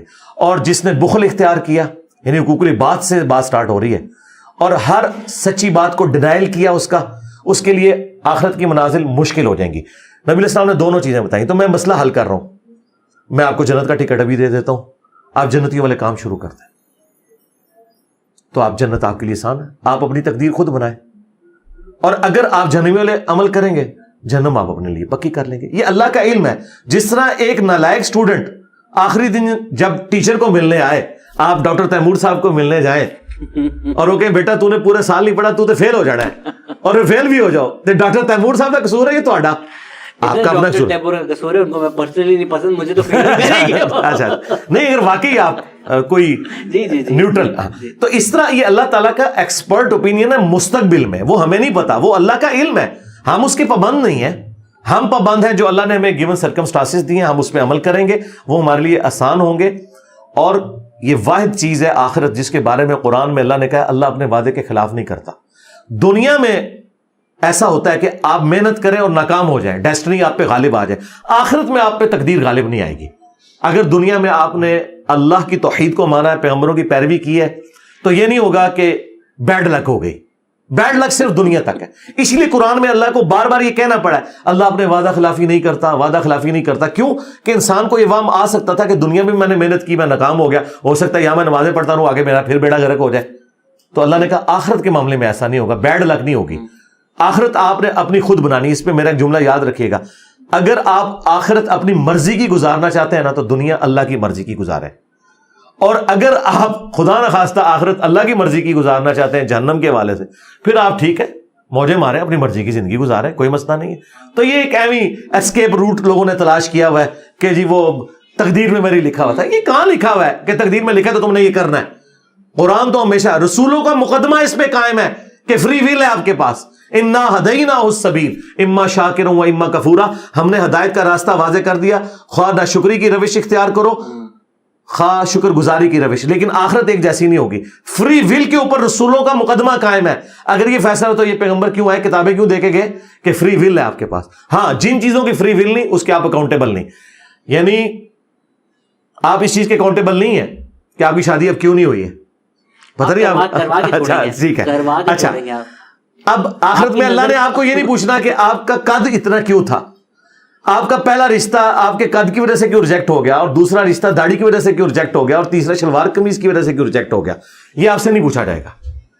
ٹھیک ہے, جو چیزیں تقدیر سے تعلق رکھتی ہیں, آپ نے اپنے ماں باپ یہ کیوں چوز کیا, فلاں جگہ کیوں پیدا ہوئے, آپ سے وہ پوچھا جائے گا جو آپ کے اختیار میں, کہ آپ نے لوگوں کے ساتھ خیر خواہی کرنی ہے, آپ نے خدا کو رسپانس کرنا ہے, آپ نے نماز پڑھنی ہے, آپ نے حرام خوری نہیں کرنی, کسی کو دھوکہ نہیں دینا, ماں باپ بیوی بچوں کے حقوق پورے کرنے ہیں. یہ وہ ہیں جن کے آپ کو اختیارات دیے گئے ہیں, اور یہ چیزیں تقدیر کے ساتھ تعلق نہیں رکھتی ہیں, یہ آپ کی فری ول کے ساتھ تعلق رکھتی ہیں. ہاں گیون سرکمسٹانسز مختلف ہو سکتے ہیں, اسی لیے آخرت میں نیکیاں تولی جائیں گی, گنی نہیں جائیں گی. ہو سکتا ہے آپ کی ایک نماز میری 1 لاکھ نمازوں پہ بھاری ہو, کیونکہ آپ کو گیون سرکمسٹانسز ویک دیے گئے. یہ ذہن میں رکھیے گا. ہر بندے کا 1 ارب کا شیخ ہے جس کا تیل کا کنواں ہے, اور وہ 5 نمازیں حرم میں پڑھتا ہے اور کہتا ہے 1 لاکھ نماز کا ثواب مل رہا ہے. بھائی ہو سکتا ہے اسلام آباد کی تپتی دوپہر میں جو بندہ روڈ کے کنارے ایک کھڈا کھود رہا ہے اور وہ مسجد میں بھی نہیں جا سکتا, اسے پتا ہے کہ میرا مالک میری تنخواہ کاٹ لے گا, وہ وہیں پرنا اتار کے وہیں چشمے سے وضو کر کے نماز پڑھتا ہے, تمہاری پوری زندگی کی نمازیں اس کے برابر نہ ہو. گیون سرکمسٹانسز میں جس طرح 10 کا نوٹ اور 5000 کا نوٹ ایک سائز کا بھی بنا دیں, اپنی ورتھ میں برابر نہیں ہو سکتے. سائز میں برابر ہو سکتے ہیں, یہ بھی ایک نوٹ ہے, یہ بھی ایک نوٹ ہے, لیکن ورتھ میں برابر نہیں. تو یہ اللہ تعالیٰ نے شاکلہ دیا ہے, اس کے تحت اللہ جج کرے گا. انسان نے انسان کو جج نہیں کرنا. بہت بہت شکریہ سر, لوگوں نے پورے پاکستان سے آپ کو سلام بھیجا ہے, ڈھیر سارا پیار بھیجا ہے, اور میری طرف سے آپ کو خراج تحسین. میں اپنے پوڈ کاسٹ پہ دنیا بھر سے اسلامک اسکالرز بلاتا ہوں, اور وہ اکثر بیفور آئی پریس ریکارڈ مجھے بولتے ہیں کہ ہم قرآن کی بات کر سکتے ہیں. اور یہ دنیا کے اسکالرز ہیں جو ڈرتے ہیں, بولتے ہیں پاکستان میں تم نہیں بچو گے اگر ہم نے تمہیں قرآن کے بارے میں بتایا. یہ انٹرنیشنل اسکالرز ہیں جو پاکستان سے ڈر رہے ہیں, اور آپ پاکستان میں رہ کر نہیں, تو وہ انٹرنیشنل اسکالر کیا باہر بیٹھ کے قرآن کی بات کر رہے ہیں, وہ وہاں بھی کوئی نہیں کر رہے. نہیں, وہ والی بات جو کرنی چاہیے, جی جی, جس سے وہ ڈر رہے ہیں, وہ کہہ رہے ہیں وہ پاکستان میں نہیں کر سکتے ہم. وہ کون سی ایسی بات ہے؟ میں میرے لیے تو یہ آپ نے اینڈ پہ ایک سوال, جیسے ہالی ووڈ والے اینڈ پہ وہ اس کی ٹرمینیٹر 3 کے لیے کوئی چوہا چھوڑ دیتے ہیں جو 295C پہ کہتے ہیں. دنیا بھر میں سارے حنفی اسلامک اسکالر سیم بات کرتے ہیں. اچھا, وہ کہتے ہیں پاکستان میں اگر ہم کریں گے تمہاری جان خطرے میں ہوگی. ٹھیک ہے, اور آپ پاکستان میں رہ کر یہ باتیں کرتے ہیں, کھل کر کرتے ہیں. نہیں, یہ والی باتیں وہ کریں, ان کو کوئی خطرہ نہیں ہے, وہ یہ والی بات کریں, بیلنس بات کریں نا. مجھے خطرہ ہے اگر وہ میری پوڈ کاسٹ میں کریں گے, بٹ ہم بھی سر آپ سے سیکھ کر اللہ کا نام لے کر سچ کی راہ کی طرف نکلے ہوئے ہیں, سچ بولنے کی کوشش کرتے ہیں, آپ سے سیکھتے ہیں. تو thank you so much sir for everything that you do, more power to you, and thank you every for listening. Take care, bye bye.